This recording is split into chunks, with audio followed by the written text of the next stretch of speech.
pledge allegiance to the flag of the United States of America and to the republic for which it stands, one nation, under God, indivisible, with liberty and justice for all.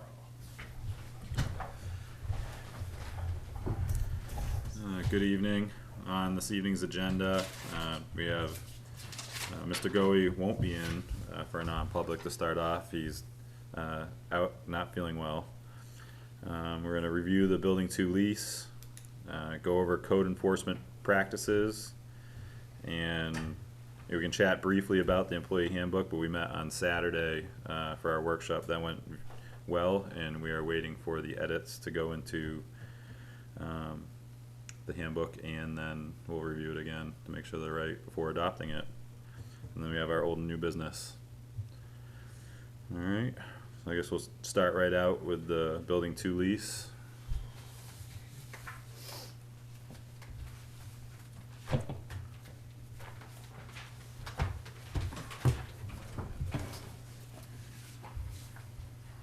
I got a copy of it here if anybody needs one. I can run and make one. No, I got one in I guess here. that one of the purposes of having this on the agenda was to find out whether or not you want to renew the lease. Yeah, it's, I think we need to talk direction before we talk where we're going with it. I think we'd be crazy not to renew it. Well, is, Why would we get rid of a stream of revenue? I can't give you a good reason for that. I wouldn't. well, so the lease that is in effect is old Yeah. and Just hasn't by been. a little bit, Yeah, a year and a half. Yeah. yeah. So I think of the review wasn't to not renew it, but did we want to make, adjustments to the terms or the amount? Because it I seems think like we the have scope to. of what the building, like, use is being used is greater than what's in the lease. Well, that plus, are we receiving a fair price for the facility as it is? Mhm. I mean, it's not in what I call pristine condition, but it is usable. And I noticed the roof was leaking terribly bad. And the question is, what's it worth? I did a little research online as to what a good, heated warehouse that's maintained in good condition and so forth, and it's running about $1 a month per square foot. That's in perfect condition, you have good access, no critters, varmints. or I looked other as stuff. well. And you have sanitary facilities as well. Yeah. That's like a premium warehouse. But it's about $1 a month per square foot. I think the lowest I saw was 36 cents a square foot. That was about the online. lowest I saw. I think I saw 30 cents, but I think that was Yeah. whatever, but we're in the ballpark.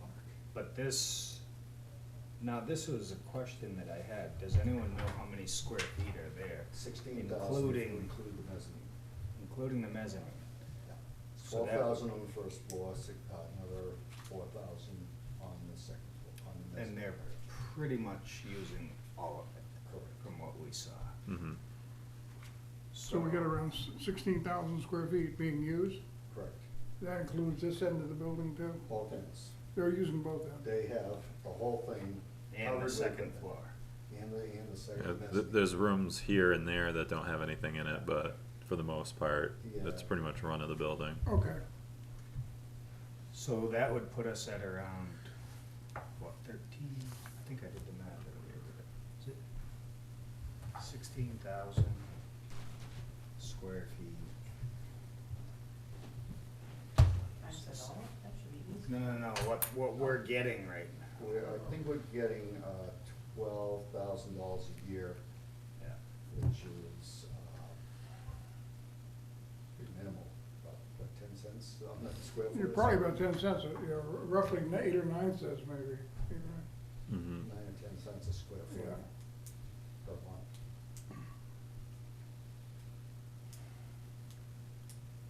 I think it's about 13.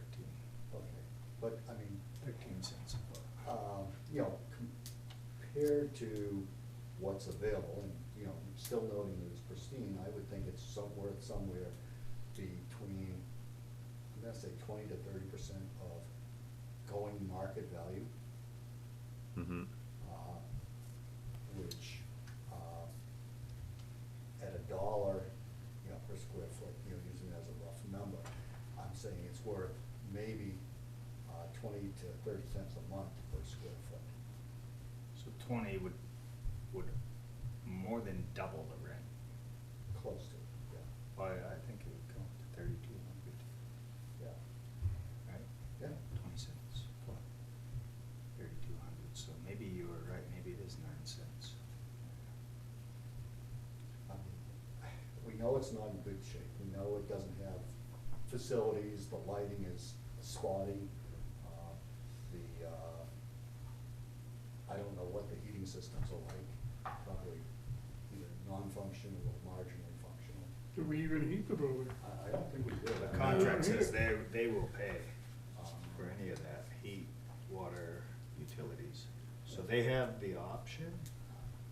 Yeah, I mean, they've done some retrofitting already, mezzanine area. Yeah. So, I mean, Would it make sense to ask them to come in and sit down with the think we selectmen should and, you know? discuss it with them, but I Yeah. think we should kind of settle among ourselves what we would be looking for. And that may require us to go into a non-public to discuss whether, you know, where we have a high or a low. Mm-hmm. The other legitimate question would be is, how much square feet does this contract cover? It only covers the bottom floor, it does not cover the mezzanine area. But it's not even the entire, where is it? It is, I believe. The first floor. So then, that would be. It says the first floor of the premises, known as building two. Yes. So it covers the entire first floor, Correct, 12,000. which is a big space. 12,000 square feet, yeah. Yeah. Oh, that's about what it is? Mhm. Yeah, I see. yeah, it's 12,000 below, 4,000 above. So you're getting What's it worth? you're getting a 25% bonus on this deal.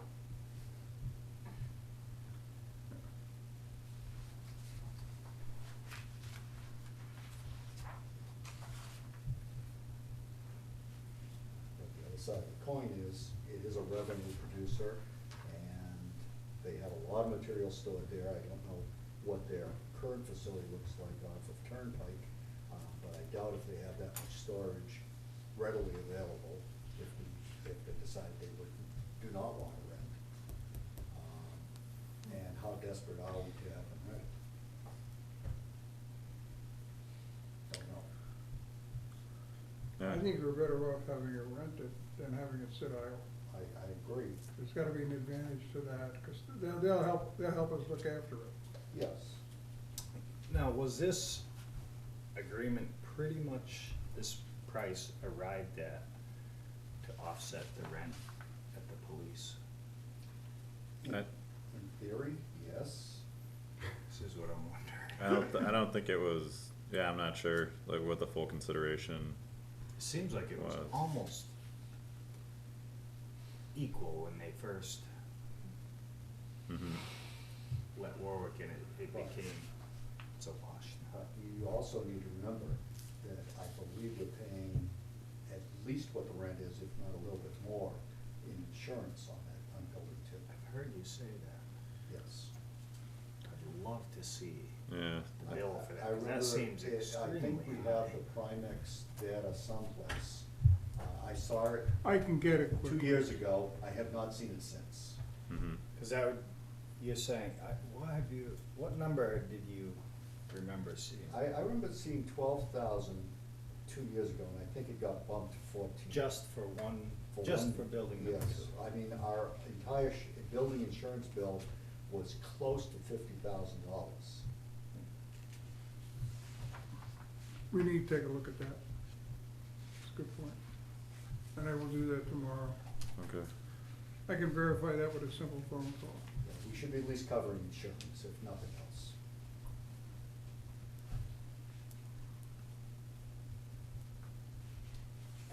But they're insuring as well.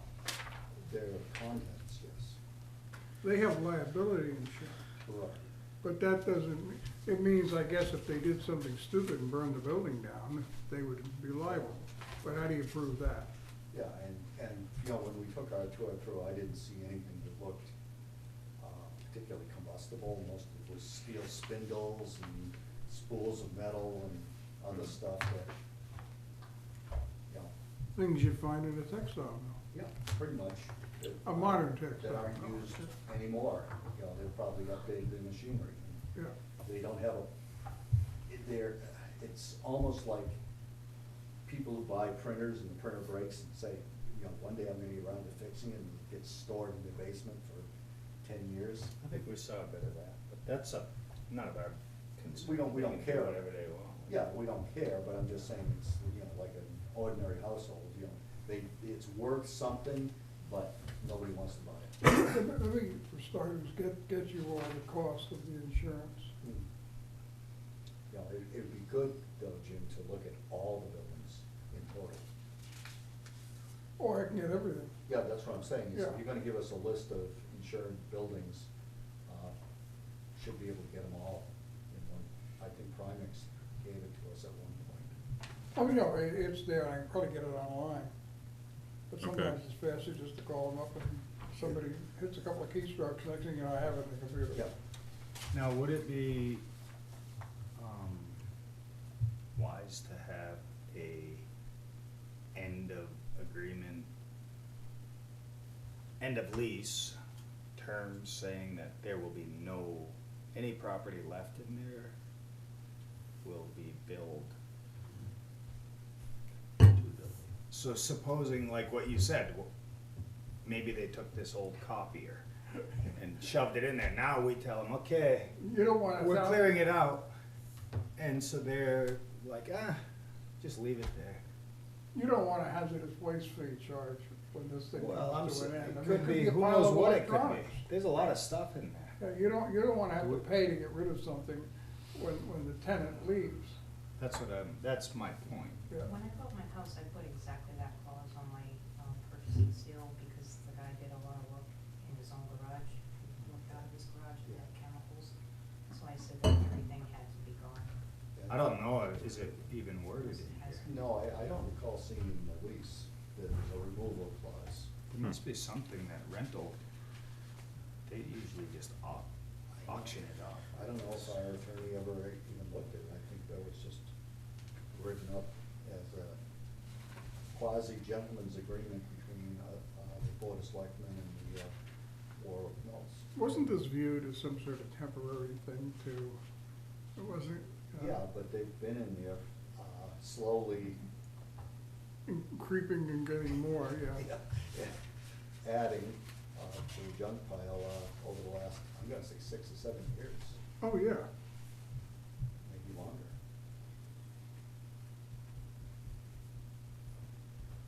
We had it rented once before, you know. Did we? We had it rented to the SAU. Okay. And the idea behind that was we'd have the police station on one side, the SAU on the other, would fix up the building. Okay. The SAU, I don't think was terribly thrilled with the building management that we provided them. And they also, in things being rearranged, wound up with the availability of the Greenville Elementary School, which was a fairly new building at the time, so they ended up over there. But the SAU was there. Mhm. And I forget what they paid for rent, but it, that would be something we could look up, but that would take a little more digging and, So, are we really prepared to talk about numbers, or are we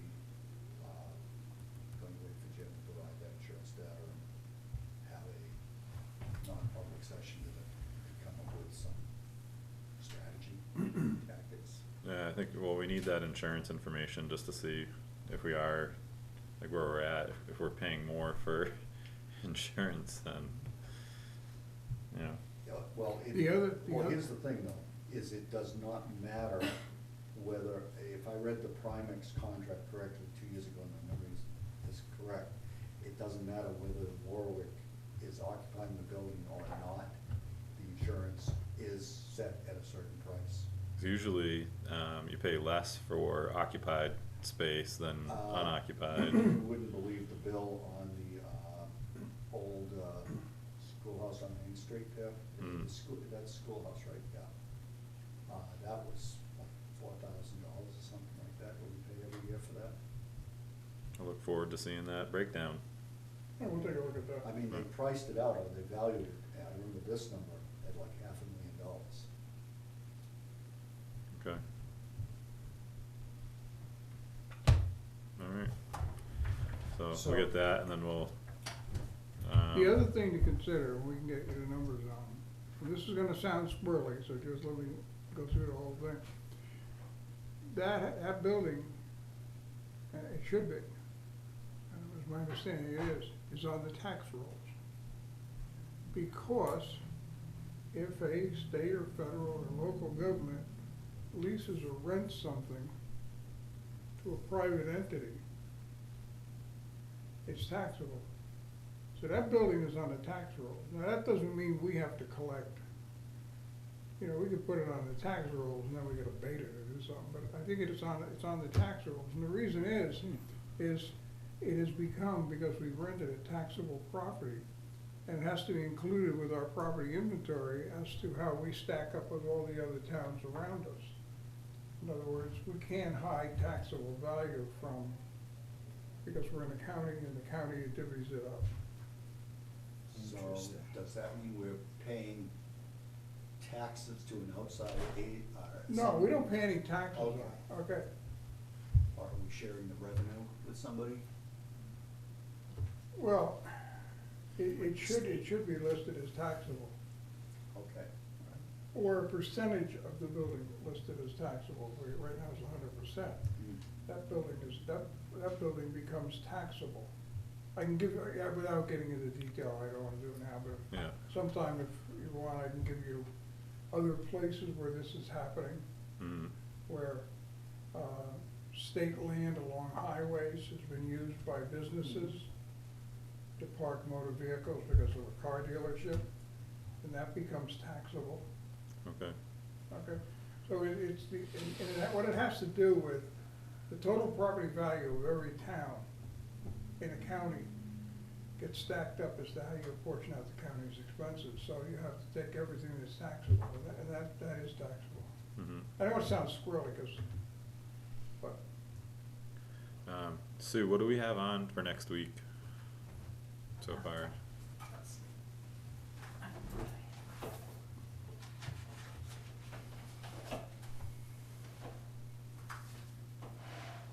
hopefully the handbook. I don't have anything for October 5th.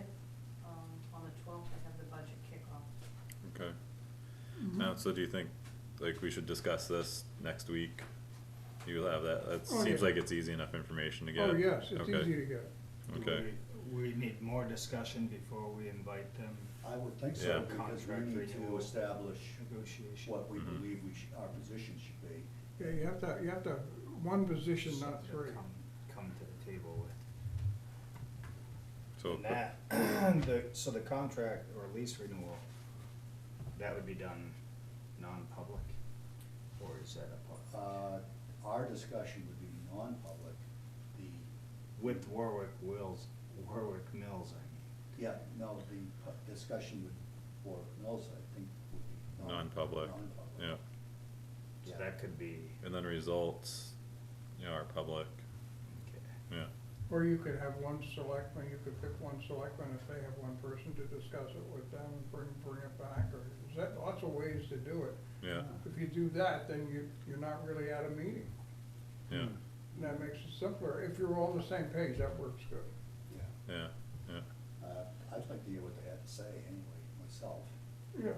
likewise, I'd rather, you know, put it as the non-public and, Yeah, you know, at least, you know, we've had subject matter, you know, added to the non-publics, so, you know, people understand what we're discussing anyways, and if there's something that we can release immediately, we do, and we will. So we'll put that on at the end of the meeting for next week, Yeah, non-public, Non-public. yeah. And Peter Goey will be coming in next week too, maybe. We'll have We to hope see, so. yeah, We'll see, okay. With Peter at the beginning? yeah. Okay, Non-public yeah. regarding this. Well, yeah, cause we're gonna get all the numbers and Okay, discuss where, you know, where we should be at, you know, for the lease and, I see. you know, it's Yep. a contract, Yeah. yeah.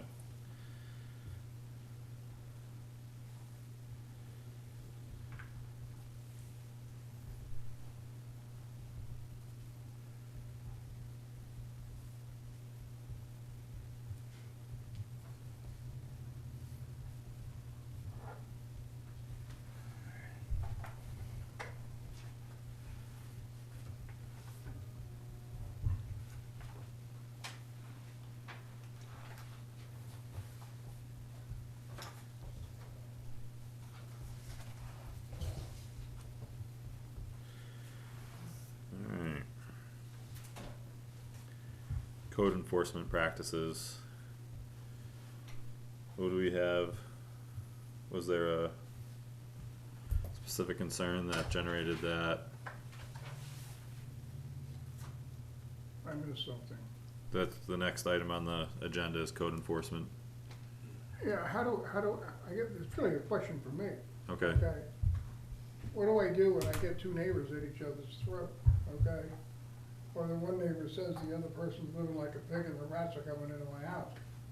Okay, I do get those once in a while. so what we did last year, was we had our health officer, I believe she had called. Okay. I know the incident that you're speaking of, but then there's notes about that, I'm more, I think I'm Rick- more general, I just. Rick had made a stop out. So it was health, building, and then, Selectman Visa and I went and met with one of the parties on a Saturday morning. But Rick would be involved too. Mhm. But so it took In about a what month. capacity? What's that? In what capacity would Rick be involved? Just to see if there's Zoning code. Zoning code? Yeah, Ah, not so much zoning code, but at that time there were improvements being made to some of the structures that were on the that'd be site. something different than a neighbor complaining. Oh, yeah, yeah. But it had something to do with the disruption of the area and the, like those rats, you know, moving around. And then there was question whether or not he needed a building permit or not, which I believe he ended up obtaining one. So even if there wasn't any building, code issues, Rick would normally be called out because he's a zoning? no, he has no zoning authority whatsoever. Who does? That's just it. This is an issue that's been brought up before, and we really don't have a zoning or zoning code enforcement mechanism here in town. Mm-hmm. Planning board will often notice things and bring them to the Board of Selectmen, and we are supposed to be the policeman for zoning enforcement. In the past, it's been, is it causing somebody a problem? If it isn't, leave it be. But there are a number of zoning violations that have occurred here in the past. I mean, the sign down in front of the Realty office was a big fight some years ago, if you recall that one, Jim? I recall it very, very well because I was not a selectman, but I got involved on the side of the sign. Yeah, I mean, and that was one of the typical things, and so, you know, and that seemed to lead to nowhere, but it was an expensive fight. For both parties. Jim, if I can, And- in the annual report, under the building inspector slash code enforcement officer, he writes in here, the code enforcement office answered a dozen complaints on zoning ordinance violations. Most cases have been closed with cooperation from all parties involved, and other cases have been resolved locally, and others have been turned over to NHDES and/or other state departments for further resolution. So it sounds like there is something in Okay, place. Okay, it to sounds deal like with that this. based on the annual report, but I was told point blank that zoning code enforcement is not in the job description. But he, He apparently took care of it. Rick, and his title is not just building inspector, it's also code enforcement officer. Then And so we will- maybe it is part of Then his. maybe we have delegated that, and maybe we've added that to the job description. We ought to check his job description and make sure it's there. Well, I mean, he's doing it, is what I'm saying. Mhm. When you say there's nothing in place, it doesn't appear to be that way. Okay. So that's what we did last year, was, health, building, then we had to get involved. I know I made a complaint 2 years ago, I never got an answer. About, yeah, I don't know. And I I'm not can't pl- answer for I'm not that, playing yeah. with it right now because I'm Yeah. working for you. Yeah, But I found the folder sitting behind my desk, Yeah. gathering dust. yeah. yeah. Okay? I think I recall, and I don't think it was 2 years ago, but I think I recall. But, it's been the practice that if it's not bothering anybody. It involved Earl and and it can Tim be Sullivan. slid under the rug, that's what used to happen there. I Mhm. don't know how enthusiastically we want us to pursue these items. Rick has enough to do, just going out, looking at buildings, and isn't he still part-time? Yep. So he's got a lot on his plate without chasing this additional stuff. Well, he's been there to support us, like, in that capacity, so. All right, that's I fine. mean, his first obligation has gotta be to somebody with a building permit who needs an inspection. Mhm. Right. Okay, that's gotta be his number one Yeah. priority, because you can't say, well, I gotta go check out 23 houses with junk cars, and I can't come up for 2 weeks. Yeah. Look at your footings, okay, I mean, you can't do that. Yeah. So that's gonna, with the building activity, that's gonna take up a bunch of time. Mhm. And it's not just new houses. I think Rick will, I'm gonna be speaking with him again. He actually texted me today, asking to discuss the fee schedules. And then that, sparked my recollection that he had actually proposed a building inspection flow back in April, maybe, of how all the offices can kind of work together better, like as far as building permitting and the planning board, like how to bring everybody like into the same loop of information so that we weren't missing steps with how we have everything set up currently. That was suggested a few years ago that authorized various department heads to sign off, or their deputy or delegate. Like, for instance, it was suggested 2 years ago when Debbie was sitting as the planner and Lori was sitting as, the land use administrator, that they have the authority to sign off on some of these permits just to make sure that all the bases are covered, because they were attending the meetings with the planning board, conservation, and so forth, plus a sign off from the highway department and such, and it could all be done in about a week to 10 days. Mhm. But there was some concern that it would delay the building permits that we didn't want to delay. So, and if any of the departments refused to sign off, Rick would not be able to issue a building permit, and that issue would have to be resolved somehow, and we didn't have a mechanism to resolve those type of disputes. Mhm. So, it's a great idea, it's been suggested in the past, it was just never implemented. Yep, so we're gonna get back to that. Yeah, 'cause it's been many months, and we spent a while speaking, and, Sue input with Rick, and, one of those things that just slipped off slipped off the table, really.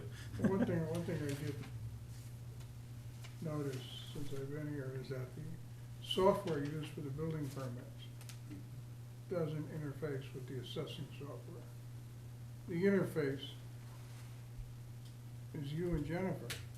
I mean, So what happens is I enter the permits on the iWork system, or update them, but, like when addresses change, Mhm. I have to end, they get updated in Avatar, and I have to do it in iWorks, but then I have to copy the permits into Avatar. See, the way the assessing systems work is and not just Avatar, but there's others too.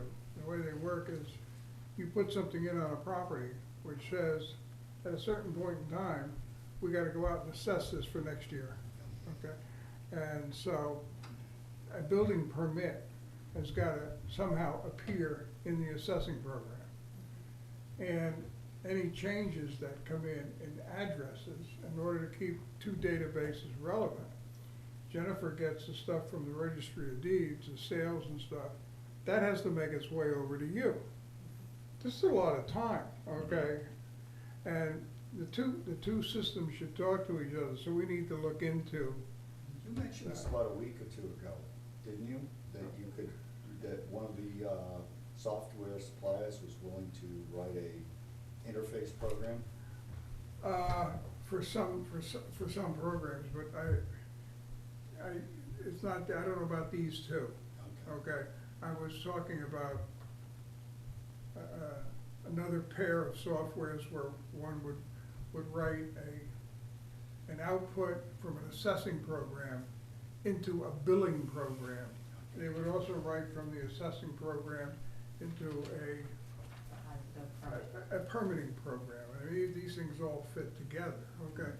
So we have to find out, probably the best one to call to start with is Avatar, and see if they would do that. Some companies are very reluctant to do it because they also have their own competing software. Mhm. So they don't wanna write an interface that goes to a competitor's software, so we'll have to find out who's got what. Yeah, and they may not have access to the code of a competitor either. Yeah, I mean, some of these outputs I've seen are extremely simple and easy to set up. The one I saw was from an assessing program called ProVal, and it was going to be a Messiah's tax billing system. And it worked really slick because everybody involved would work together, and you could do the whole dump and run the whole thing off in a few minutes. So, but anyway, that's something we need to look at, and we will. No, and, yeah, 'cause we did, again, about a week and a half, I don't know if you talked about it at a different time or if it was during a meeting or, but I remember something like that as well. And then you had also mentioned that Avatar has similar software to what we're using for I iWorks. think so, yeah, I think they do, Yeah, but we'll have to take a look at it. Yeah, if Okay. we could get everything on one system, that would probably be helpful in our time uses. And it'd be easier to train in new people then. Yep. Look, can I get rid of me? Yeah, the No. We're looking to ease your burden. These guys the keep saying account- that you the need an accounting and assistant payroll. for the assistant. I have Talk a to each other. presentation for later. Oh, you do? Yeah, the payroll and the accounts payable all talk to the accounting system.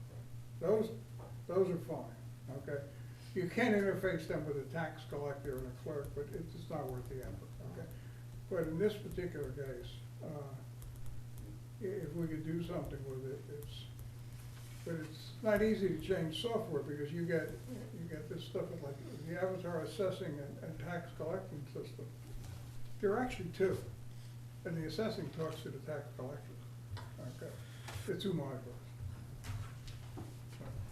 So I went back to when we had that meeting, you, I wasn't were able to be there, absent. yeah. That was one, what is this? Is it March, April? It was either late March or early April. I was just looking at it, and there's one thing I wanted to follow up on.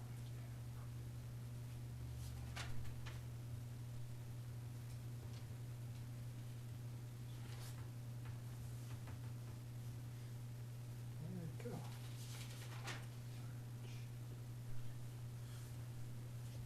I actually meant to bring that presentation with me, but it's in my other truck. Oh, yeah, there was this Rick had brought up that zoning and planning board rulings Mhm. were not being communicated to him. Has that been resolved? Cause that seems like that's a pretty good thing for a building inspector to know. Yeah, so when the zoning board makes a judgment, if you will, I just make no copy of it. It is being resolved. I mean, has been resolved. Yeah, but, He's getting you know, yeah. Now that it's been identified as a problem, we'll fix it. It's good.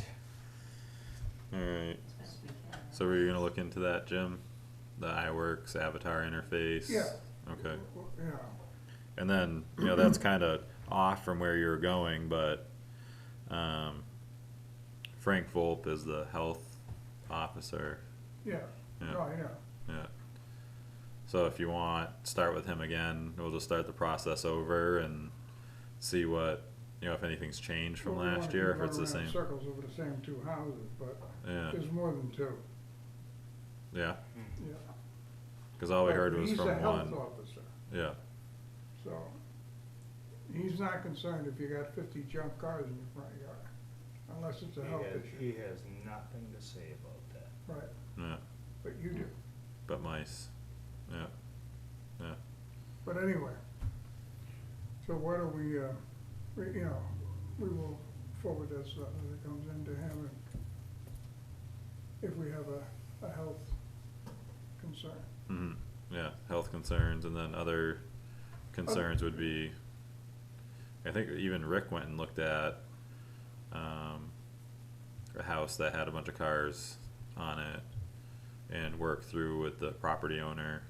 You know, a lot of them ended up being registered, but,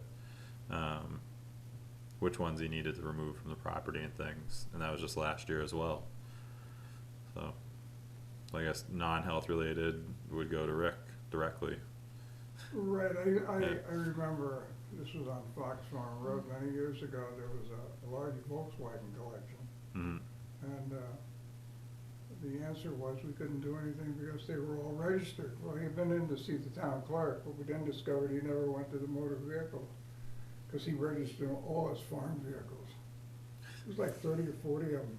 Yeah, But he never registered because the plates Where were does gonna that cost law too much. come from? Is that a town Farm ordinance, or is that, no, this, so many unregistered vehicles are. It's a state law. That's a state law? It's a state law, and what it is, it's a definition.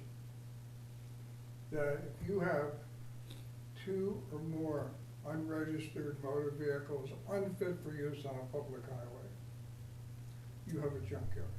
That's the definition of a junkyard. Two or Two more? or more, No, yes. Yeah, It's it's a pretty very, harsh. that is very harsh. it is a, how do you wanna keep You around? gotta write to Now- the state reps and tell them, you come know, on, guys. the way it works. For how long? You never get that repealed. The way it works is, or the parts thereof, okay? So you could take the bumper off one car and have it disappear, and you could have two cars, okay, minus a bumper, in theory.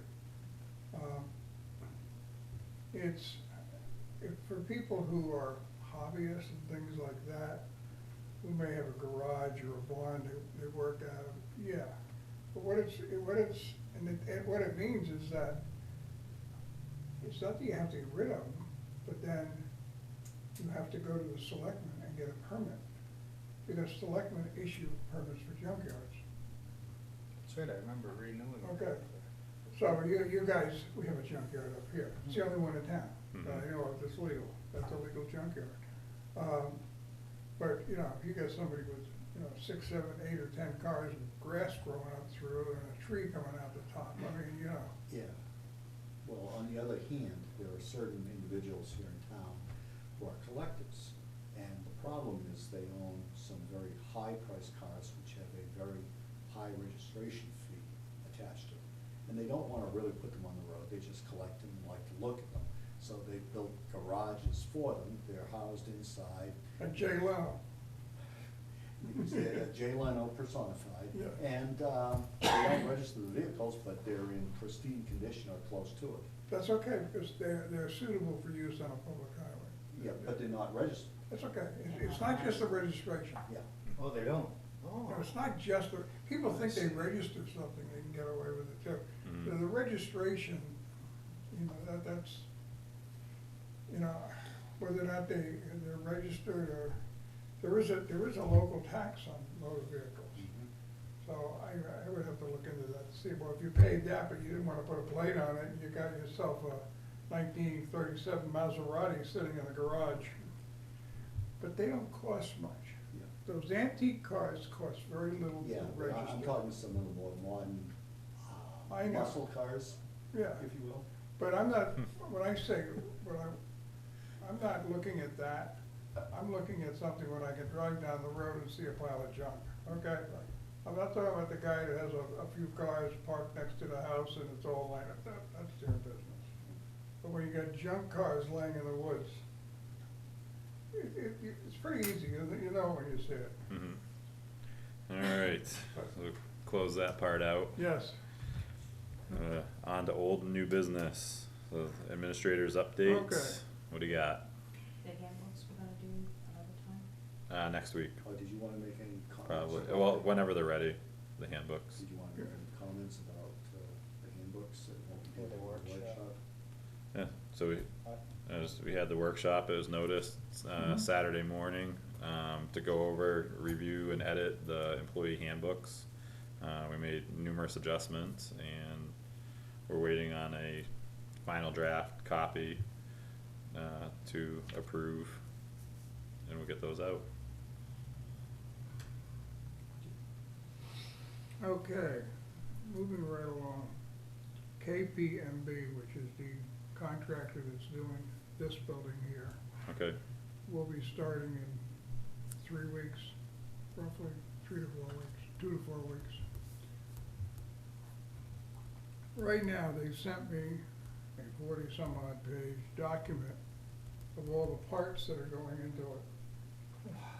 And Doug is reviewing it. Okay, they were very thorough. Doug's reviewing it, and Oh, yeah, I've seen. we will release it back to them to give them the green light mhm, as soon as Doug gets done looking at it. Along those lines, mhm, I got an email from the state today about the CARE grant. I'm not familiar because I wasn't following this stuff before. The CARE grant, this is the last week to apply. And they listed, I don't know, 6, 8, 10 items that you could apply for. And one of them had to do with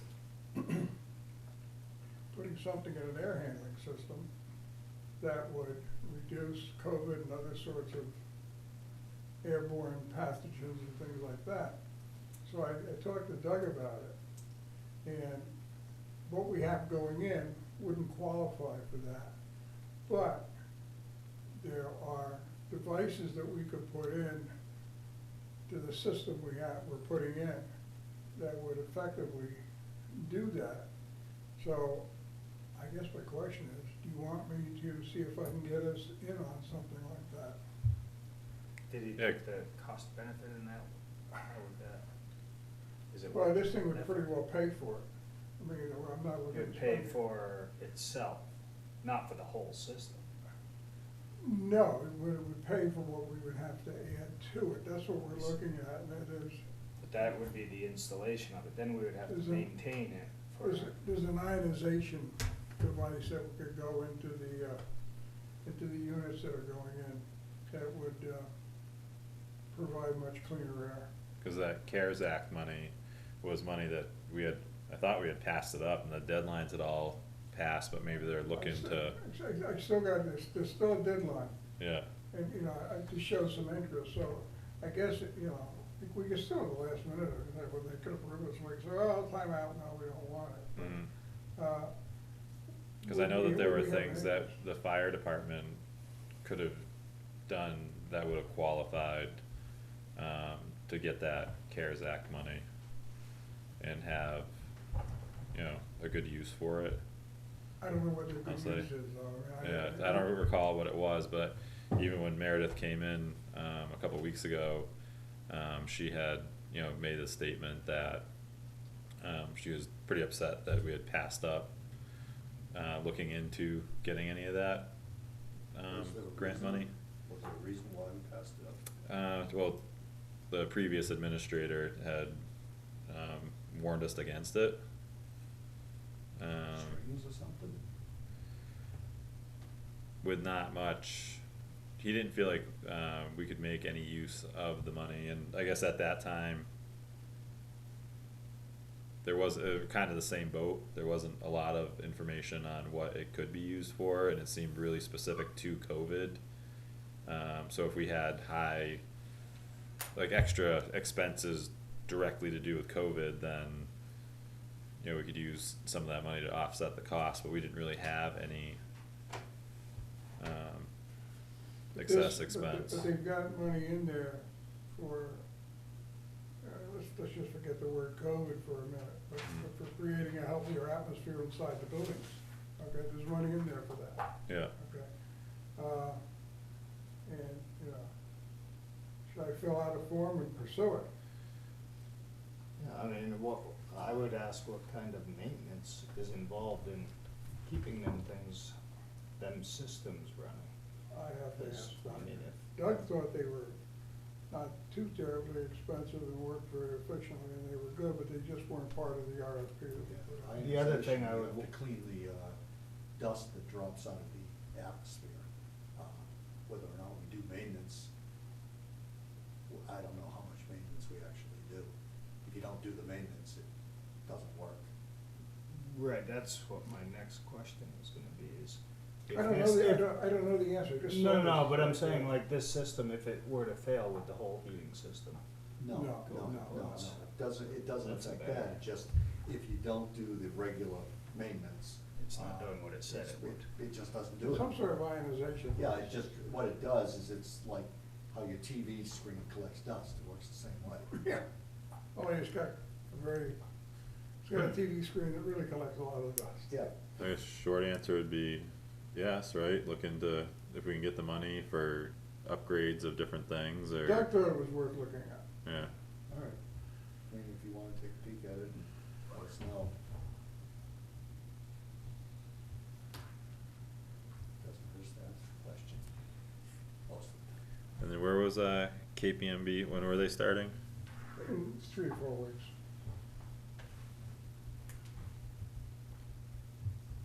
One of the other things too that Peter had asked me about, and we don't have to make a decision now, was we own a 2,000-gallon propane tank back here. It's tied to the generator, which doesn't run very often.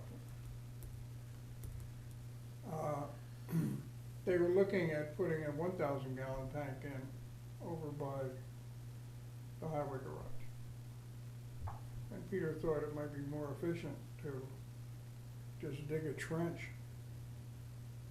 and use the 2,000-gallon tank for both, because 1,000 gallons would be more than, you know, you're only gonna put 1,000 at the other place. It's easy to get to fill up.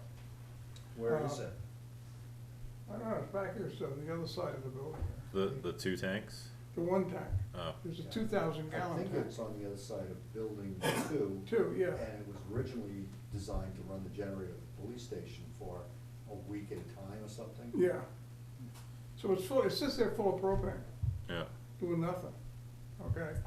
So, what Peter thought might be a good idea is, and we don't have to decide now, but what would be a good idea would be to, he said, I can easily dig a trench, we can run lines over there. I think if Peter comes in next week, we ought to just talk about it. yeah, I just wanna, I just Sounds wanna. like a no-brainer to me. yeah, utilize Things already that. there, and the Well, only, it the only doesn't- question would come is would the, contractor adjust his That's my scope question of too. work and price? Yeah, That's yeah, all. and the other thing is, does that generator also serve this building? Parts of it. So if there was a major power outage like we had in 2008, in that ice storm, You probably have to get refueled. we we might get 3 or 4 days out of 2,000 gallons, but at least we'd have power in the building, Mhm. at least parts thereof, so we could quasi-operate. So, I mean, that's why I wouldn't wanna just get rid of it per se, without some careful consideration. Well, I'm not suggesting we get Yeah. rid of it. No, it's just, coming off of that, so then we refill the propane as it's Yeah. used, probably get on like a That would monthly be used for shipment. building 3 then, Correct. Yeah. that tank. Yeah. It'd be used for. And the question would be, would we get a little bit off on the propane that goes in there? And where? Back into the tank we own. We own the tank. Yeah, cause I think that other price The had to other do tank with would leased be owned by tanks, yeah. Sierra Yep, Okay, so would that be an advantage? So that's the other part of the question. yep, alright, It needs to be, I would remember a few pennies a gallon come off or something like that, yep, Or trade with them for something that they would do the annual inspections of the tank and test them and also, which people that own tanks don't tend to do.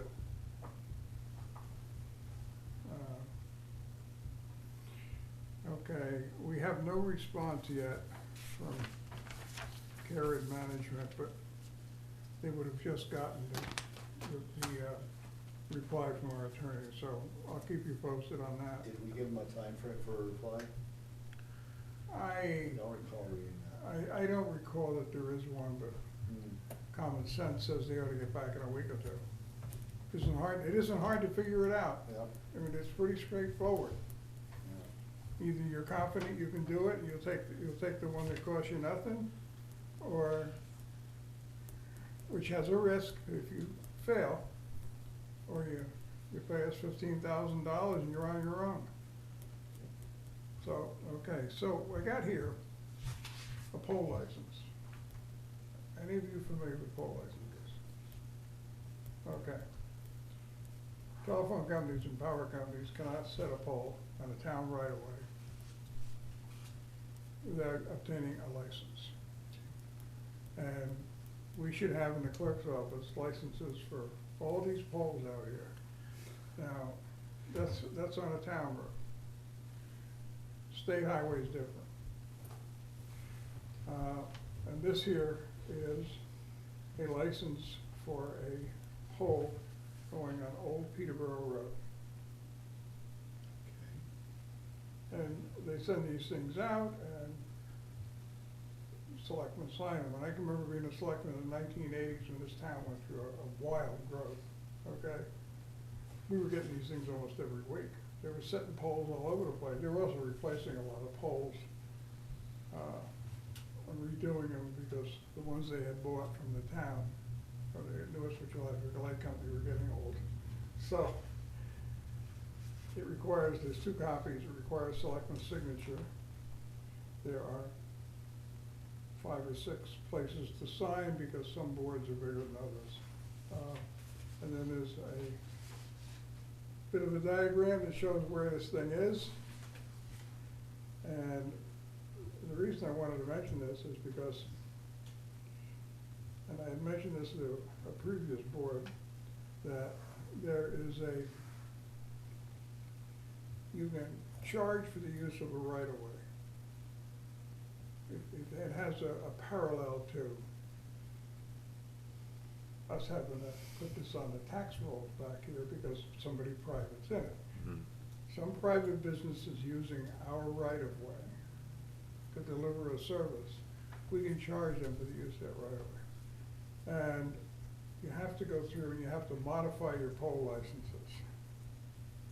And we gave a whole package to the board a couple of years ago, and nothing ever came of it. So consequently, the assessors can't add that to the assessment. And in particular, the telephone company was the one that raised that issue in a court case. So we don't charge the telephone company for anything. so it was We the charge lack of anybody. having, is it designated a certain way, is what put us into that? It's technically a fee that looks like a tax. So was it charged, but then we didn't have the authority to charge it, and that's Well, why? we started to charge it, and then we didn't have the authority, okay? Yeah, Because the poll license had never been amended. And you could amend them all at once, but you have to go through a procedure. I could, So is there a revenue line from this that we They're currently get that's what I'm annually? saying, you're missing a revenue line. Yeah. We're getting nothing for well, I don't know, I would assume hundreds of poles. And they pay other. Well, it's usually by, towns?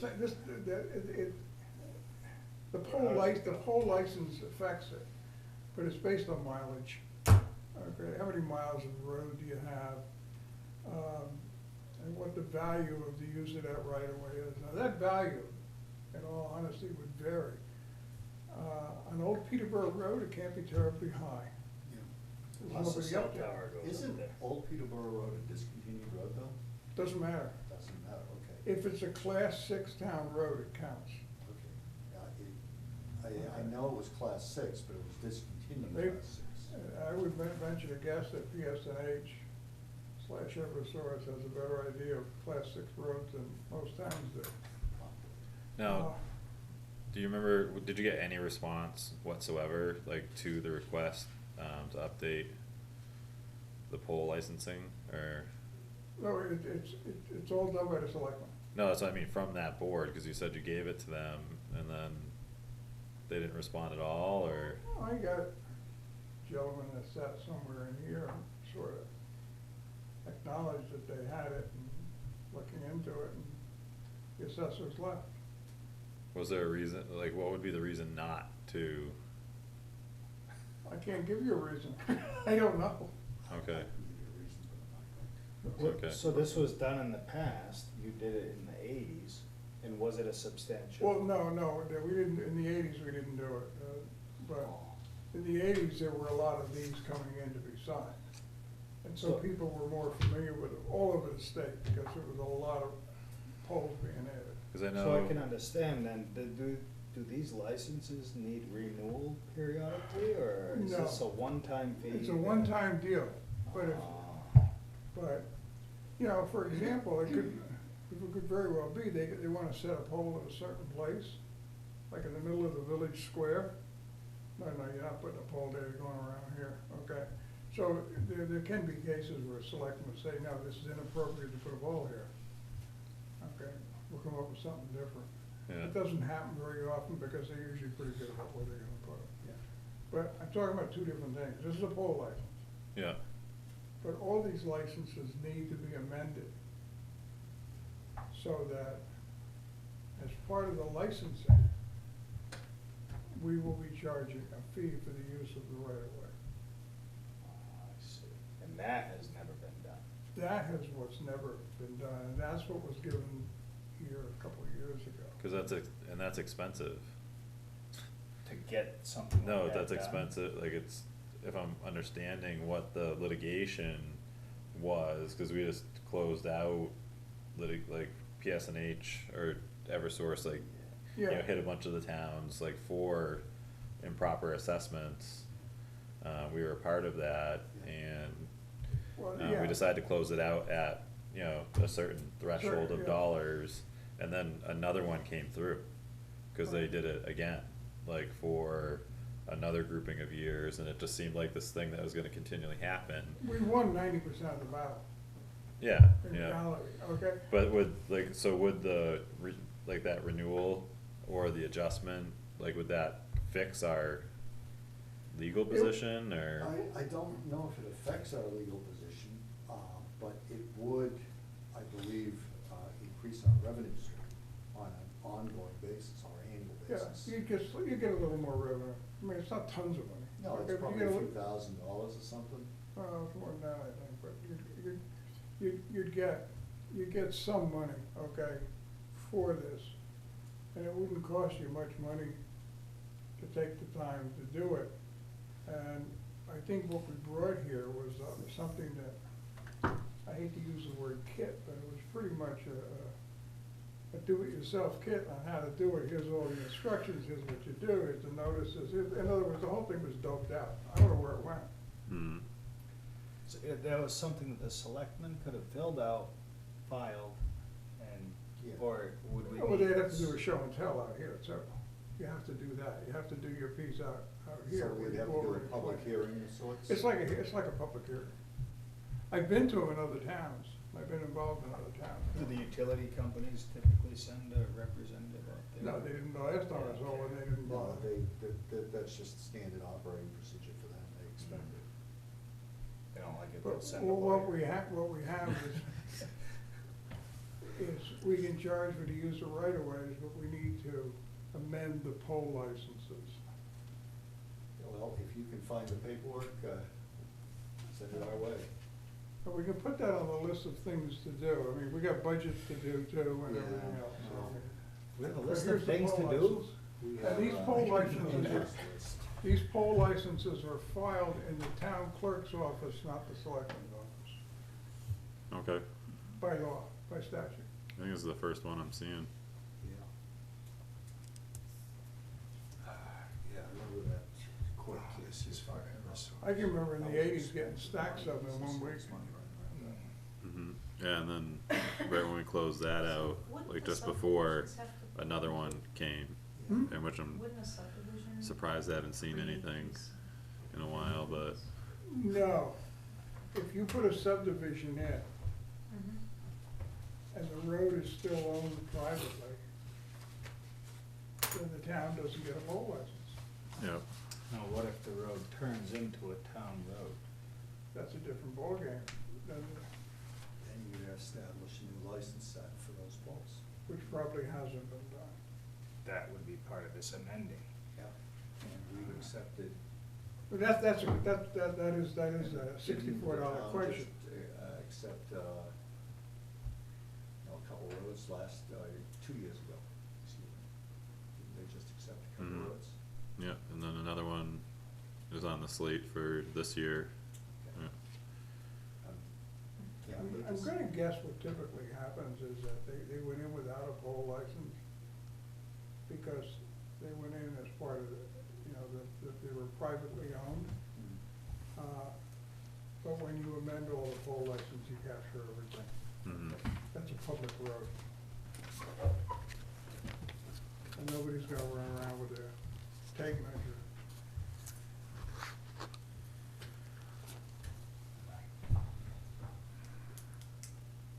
That thing's just out enough. That's gonna tag off of the power lines then, looks like. It's just. It's off of Old Ridge Road. Yeah. Old Peterborough Road. Right. Off of Yeah. That's where we were talking about putting the cell tower, for the internet service and. It very well be, there'll be something that's going up there for somebody, Right. and we're gonna put a tower up there. Well, that's where the tower is going, Yeah. or was planned to go anyway. They have a reason for putting a pole up Yeah, and, Okay. and just probably to support the tower, there. Yeah. so, but we haven't heard much about that, that's another item we need to check on. I think Lou And Albert. you- And you won't because they don't have to tell you anything. And they get very secretive, they do, they really do. Who does? The people that put up the towers. Vertex Oh. was the, company that was doing What you it. usually find is some kind of engineering firm is coming out there to put up the tower. Yeah. And they represent one or more carriers. Right. You usually don't see the carrier themselves coming right to the tower. Right, the carrier has an agreement with whoever builds the tower, a rental agreement or a lease agreement of sorts. Yeah, I do a lot of work on, retrofitting some new cell towers Oh. in my steel. It's both ways. A lot of times you'll see multiple carriers, other times they exclusively own it, but it sounds like this Yeah. here is a engineering Yeah. company that's gonna own it. But if the pole's going up by there, Yeah. okay, that means that the pole is there, it's not just for power, but you've gotta get a fiber up there too, because these things come down and go into the fiber network. Yeah, there are some cell sites that are like passive repeaters, Mm. reflectors or something, yeah. Yeah, well, that's what we wanna get that, the police equipment on the tower for a passive repeater. That was part of our agreement with them. Well, this thing is floating around going through here.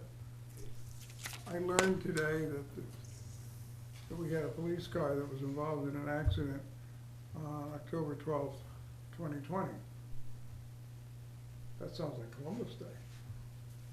The real one. Anyway, we were not the, are you familiar with this? No. No. I think I remember hearing this, but. Okay. So anyway, I got this email from Primex saying that they're going after travelers insurance for $1,916.97, of which we have a $1,000 deductible. So they're going after, to get us the total, the $1,916. Yeah. And they're going after the other party. Apparently, we had a vehicle that was out on detail, and it was backed into by one of the trucks working the detail. Drove into it and did, $2,000 worth of damage. So I just want you to know, and I got a copy going to the police chief, that we may have some money coming on this, we'll see how it goes. Okay. But Primex is aggressively going after this at this point. Mm-hmm. Do you know if it took the, vehicle out of service, or? I have That no, sounds more I- like surface damage than well, it would have taken the vehicle out of service, $2,000. It depends. depends where the other one. And then Jim, you had 2 copies in there. Was I that? need both signed, Oh, you do? yeah, I need Okay. 2 originals. One original goes back and one original stays here. And, okay, real quick, I got a Department of Health and Human Services health alert. Do you want those published on the website under health, or do you want, because it looks like they stopped doing it last year, or late last year, or early this year. Well, Yeah. that's what the content is, I think, doesn't it? Well, it's from the state, right? Yeah, but, It's from the state, and the content is, it says, this is an official New Hampshire health alert. And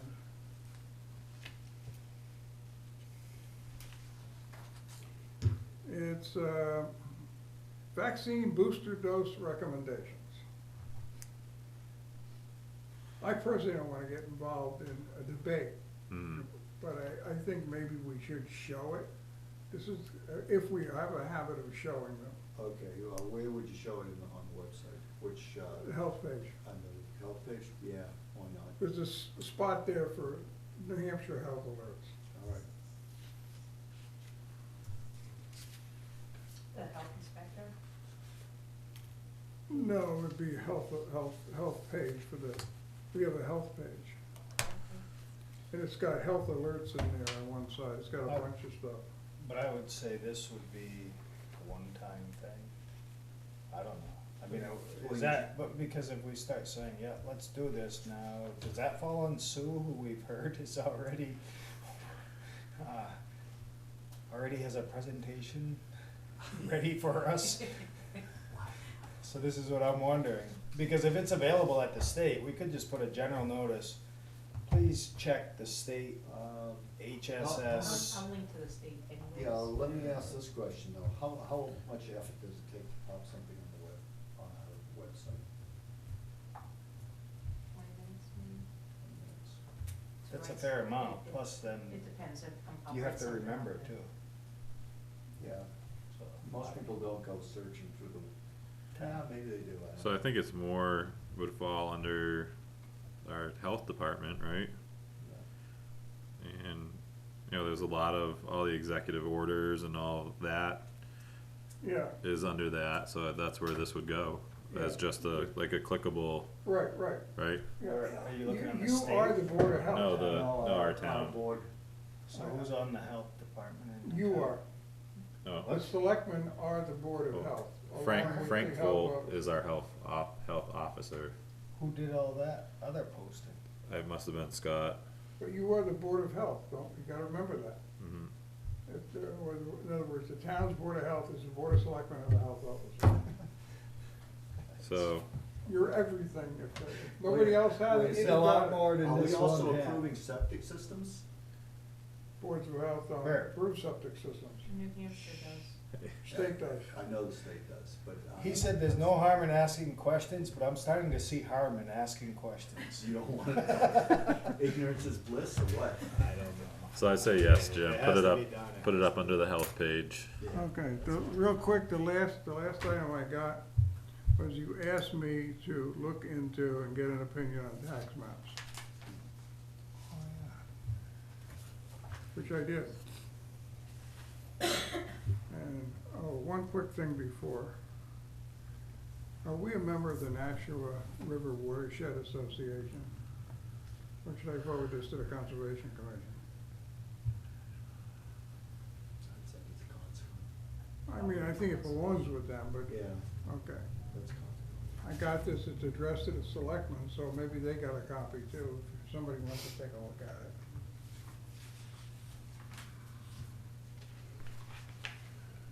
Okay. I started to write up this thing up, but I did in all fairness, Bert, I sent you an answer, because you were the one that asked for it, and you had asked me about it, and so I sent it. Okay, I didn't mention it Saturday, because, even though I'd already spoken to Michael, because we had enough to do with the book. Mhm. But, here. The summation of this is, why don't I go right to his opinion and put it as, to do anything with the article, anything, with any money, that's the people's money, the town's money, would be illegal. Mhm. Not just unethical, it would be absolutely illegal, because, and if you read 3210, which I brought here, okay, which kind of shows how this works. This doctrine that Bert mentioned, if no means no, is correct. If the town votes not to do something, then you don't do it. Mhm. And the article was to build a whole new set of tax maps.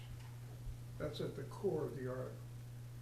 So we can't take conservation money because they can say, well, they can do what they want with their money, but they can't. They can't go and do something the voters said no to. That's the opinion of our attorney. Mhm.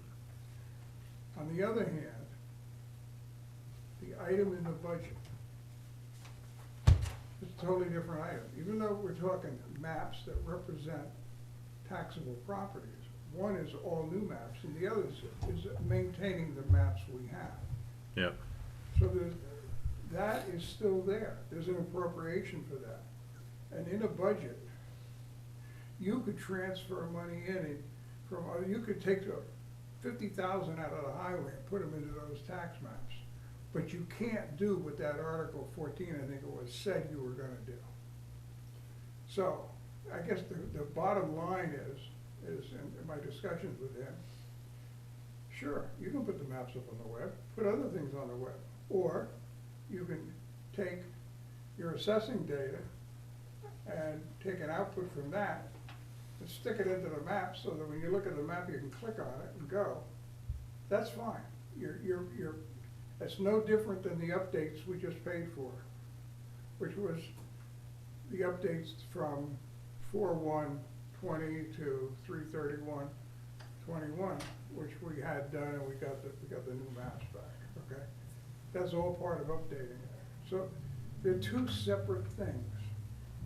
So what he really cautioned us on playing around with trying to do Article 14 through a back door. Mhm. So I guess, to answer Bert's question, Bert's absolutely right. And what I got from Michael was exactly what I surmised by your conversations here with what you got from Steve, okay?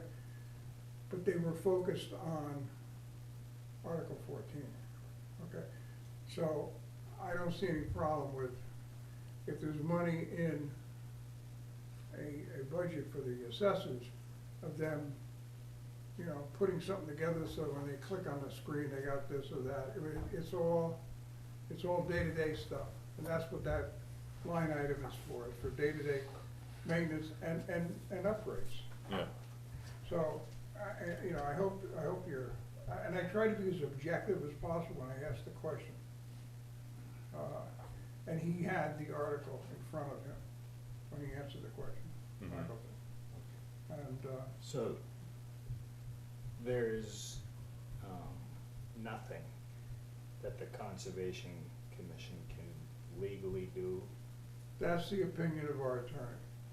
Well, then I'd like to thank Bert for doing it for us, because it is the voters who yeah.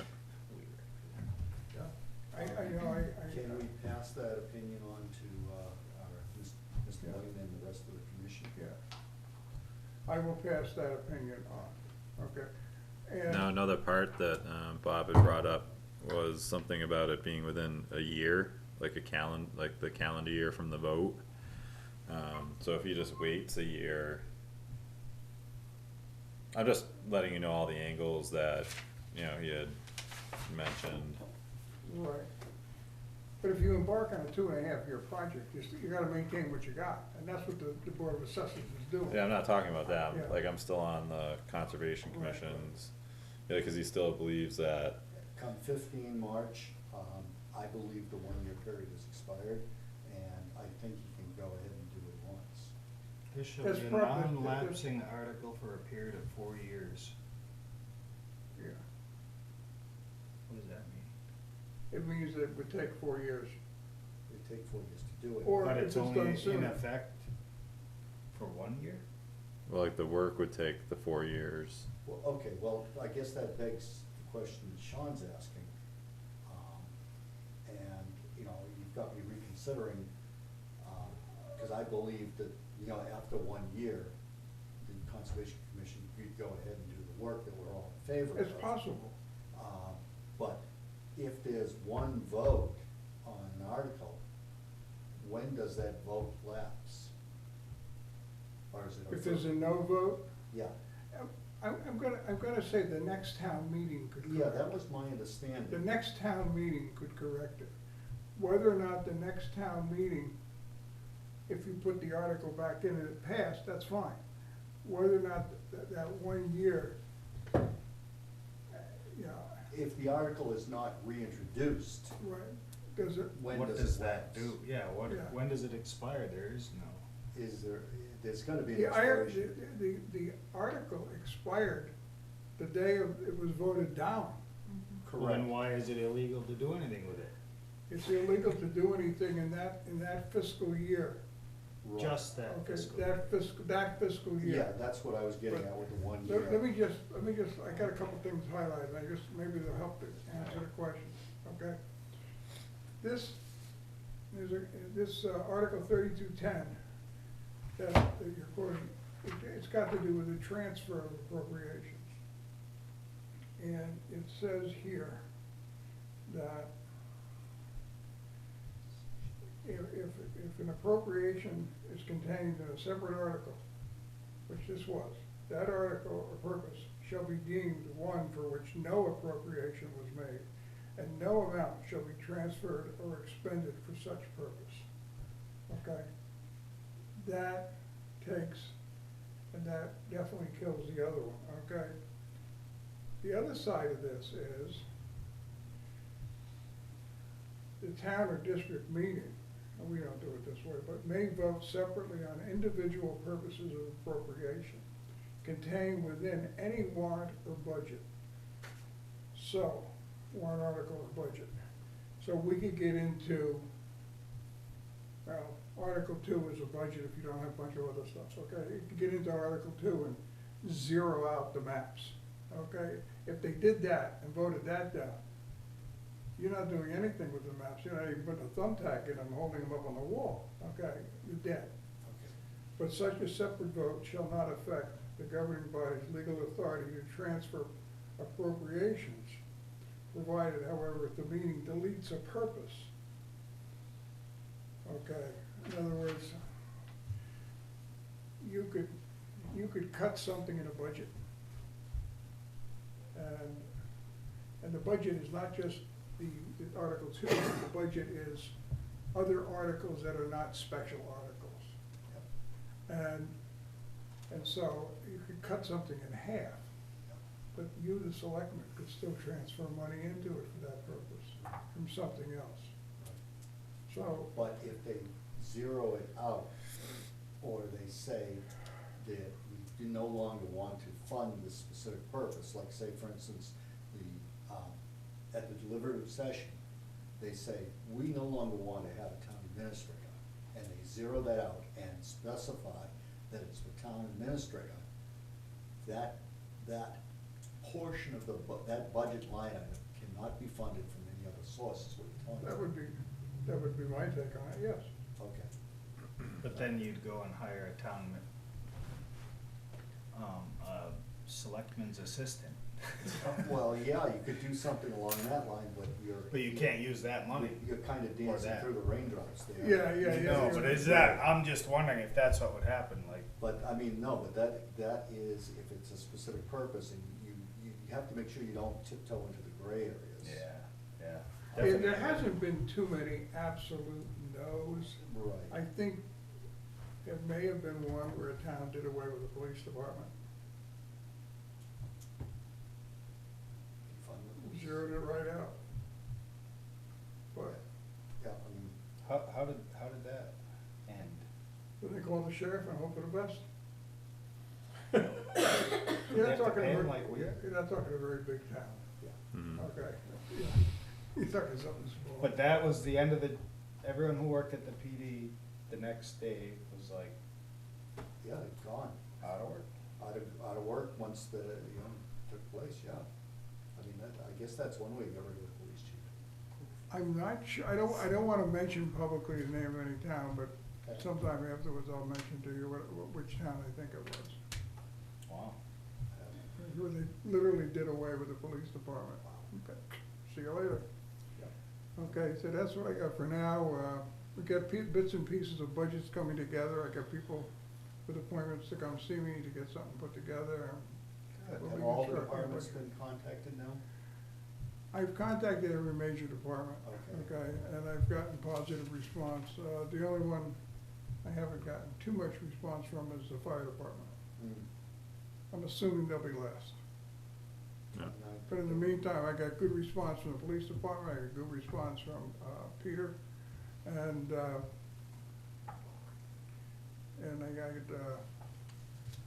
I got, the trustees of trust funds coming in with a couple of warrant article proposals, to do away with some of the funds they have, and, because they're no longer germane. The money's just sitting there and you can't do anything with it.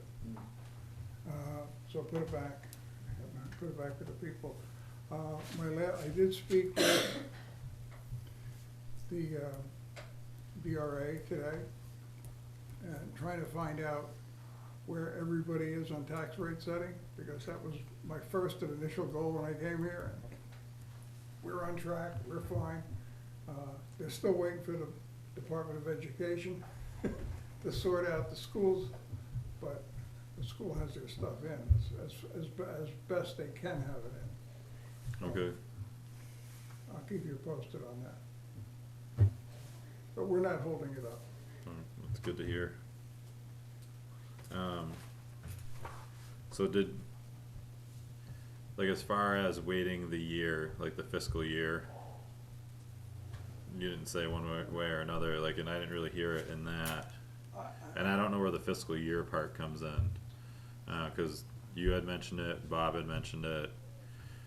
Fiscal year is typically April 1st to March 31st. Well, no, but would that apply to them being able to use that money, to do that update?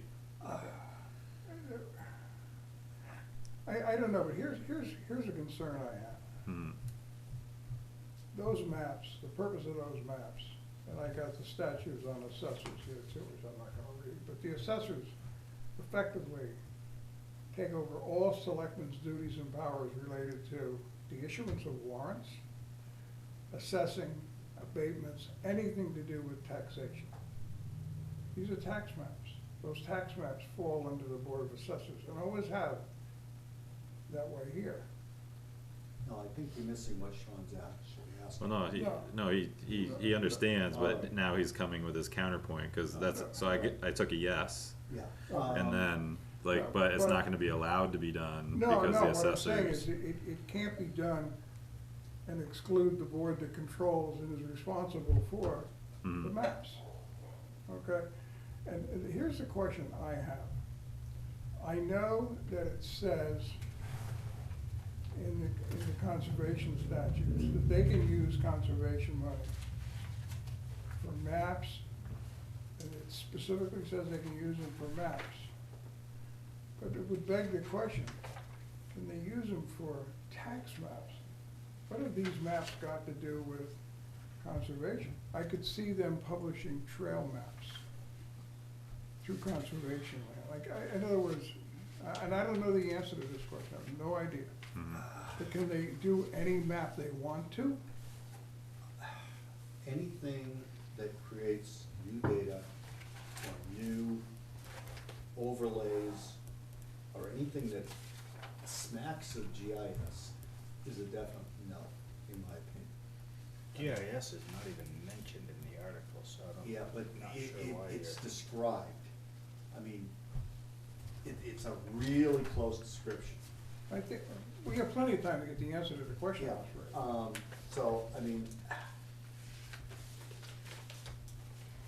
I think unless we have some definitive answer from our attorneys that says, yes, they can do such and such, and specifically laid out what they would like to do, I think we have to say no. Until we get something in the affirmative. Do we have authority to say no to the conservation We do. commission? We absolutely do. We can, say you are performing an illegal act, in our well, opinion. we can advise them No, that way. no. We can forbid them. We can forbid it if we believe it's an illegal act until we get a legal opinion or a judicial opinion to the contrary.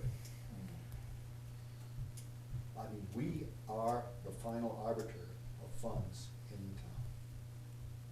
And the use of funds, regardless of what the, their,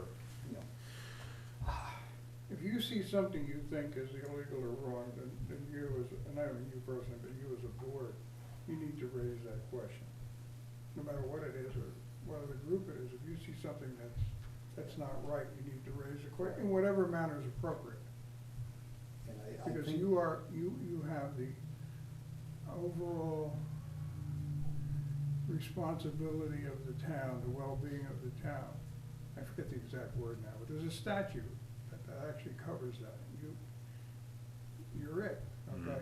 It doesn't give you veto power over the treasurer or the town clerk because you don't like the hours, but I mean, it does mean that if you see something that's truly not right, you have the right and the authority to raise the issue. Well, it's more than that, I believe we have the obligation Yeah. to raise it, and we would, if we do not, we assume the liability, with possible, felonious repercussions. You can go to prison for misappropriation of funds. Now, I don't think we're gonna get that far, but. No, I hope the heck we don't, but it's possible. But I will look into it, and I will get something, I gotta phrase the question right, Yep. and I'll get an answer. And, I'm the guy that wrote that article, okay? Mhm. So it's not that I don't have an interest. Do I think it's overkill? From an assessing point of view alone, it is. I don't need that to be that exact, okay? Yeah, To where I'm 6 inches on rooftop shadows or silhouettes, to use the tax maps for assessing. On the other hand, I don't like it when I see my front property line across the street. There's something wrong here, guys. So I think that probably what could be done is, you know, bringing together all the interested parties. And the interested parties on this should be the selectmen, the Board of Assessors, the Planning Board, and the Conservation Commission. And do it as a team effort. But within whatever laws or guidelines we have that are proper. As it looks now then, based on this attorney's recommendations, this would take place after the budget season. There is no Well, need to push it. Unless you wanted to get it forward in a new form, for you know, the- like if it's for the not gonna, warrant. yeah, for this year's warrant. I mean, what I recommended Bob Boyne was that he go ahead, plan this thing out, work with CAI to set up what he wants to do. And once we go through the next voting cycle, pull the trigger and obligate the funds that he has sitting in his piggy bank. But when he works with CAI, he should be working with the Board of Assessors and CAI. and the I Planning Board. suggested that he needed a lot of input from a lot of different sources because of what he wanted to do with it.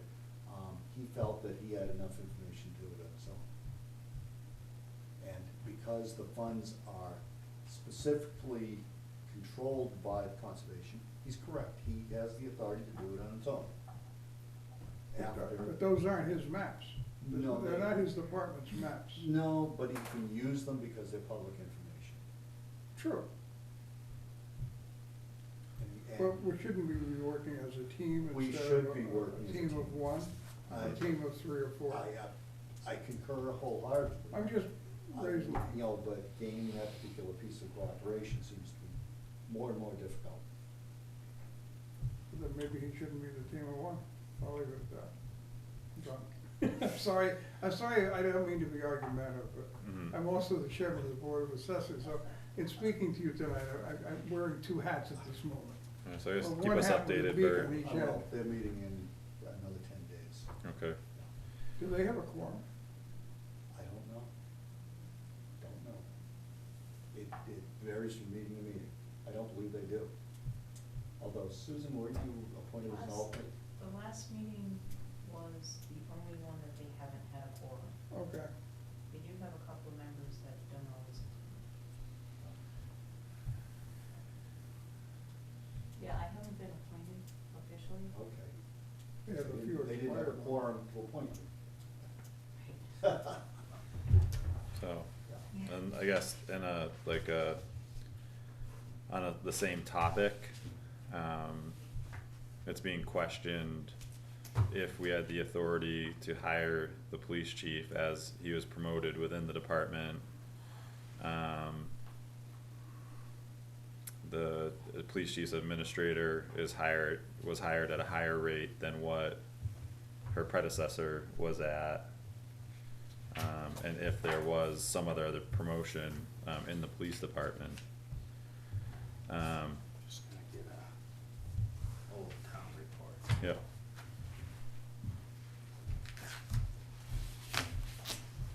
That's a good question, I don't know the answer to it. Mhm. Other than when you adopt new budgets and you put things in the budget that changes those things, is that the vote of the people? The last big one. Otherwise, you can't function. Yeah. You can't. No, I know, but And- this is, and- this is just another, it's kind of, you know, same topic, no means no, versus what we need to do, you know, for day-to-day business, Right. and what was the no. You know one thing, that since that article was passed, there have been changes. Numerous changes. No, I know, no, yeah. Yeah, no, I just, yeah, I read it right before. Oh, the meeting. I thought maybe. No, you I'm could aware read of out it, loud. yeah. Oh, so, Just so we all know in what the, we're talking about. this is the town report, so was it the? 2014. Was this a 2014 article as well, or? Yep, yeah, so, Article. 2014 warrant, yep, Okay, now, Article 21. are you in favor of requiring voter approval for any adjustments to town employee wages to include generation of new positions, all wage increases, and employee bonuses inserted by petition? There were 489 yes and 262 no. Okay, read that slowly again. Are you in favor of requiring voter approval for any adjustments to town employee wages to include generation of new positions, all wage increases, and employee bonuses inserted by petition? If you voted on a new budget, and that new budget had new positions and new wages on it, then you would have had a chance to vote on it. Right. Either that or you hang every person up there as an individual. Yeah, but that undercuts my argument that I made previously, that the conservation could spend their money, after the new deliberative session. And that's what I'm Because- wondering. Because we're referencing a document that was created 7 years ago. Correct.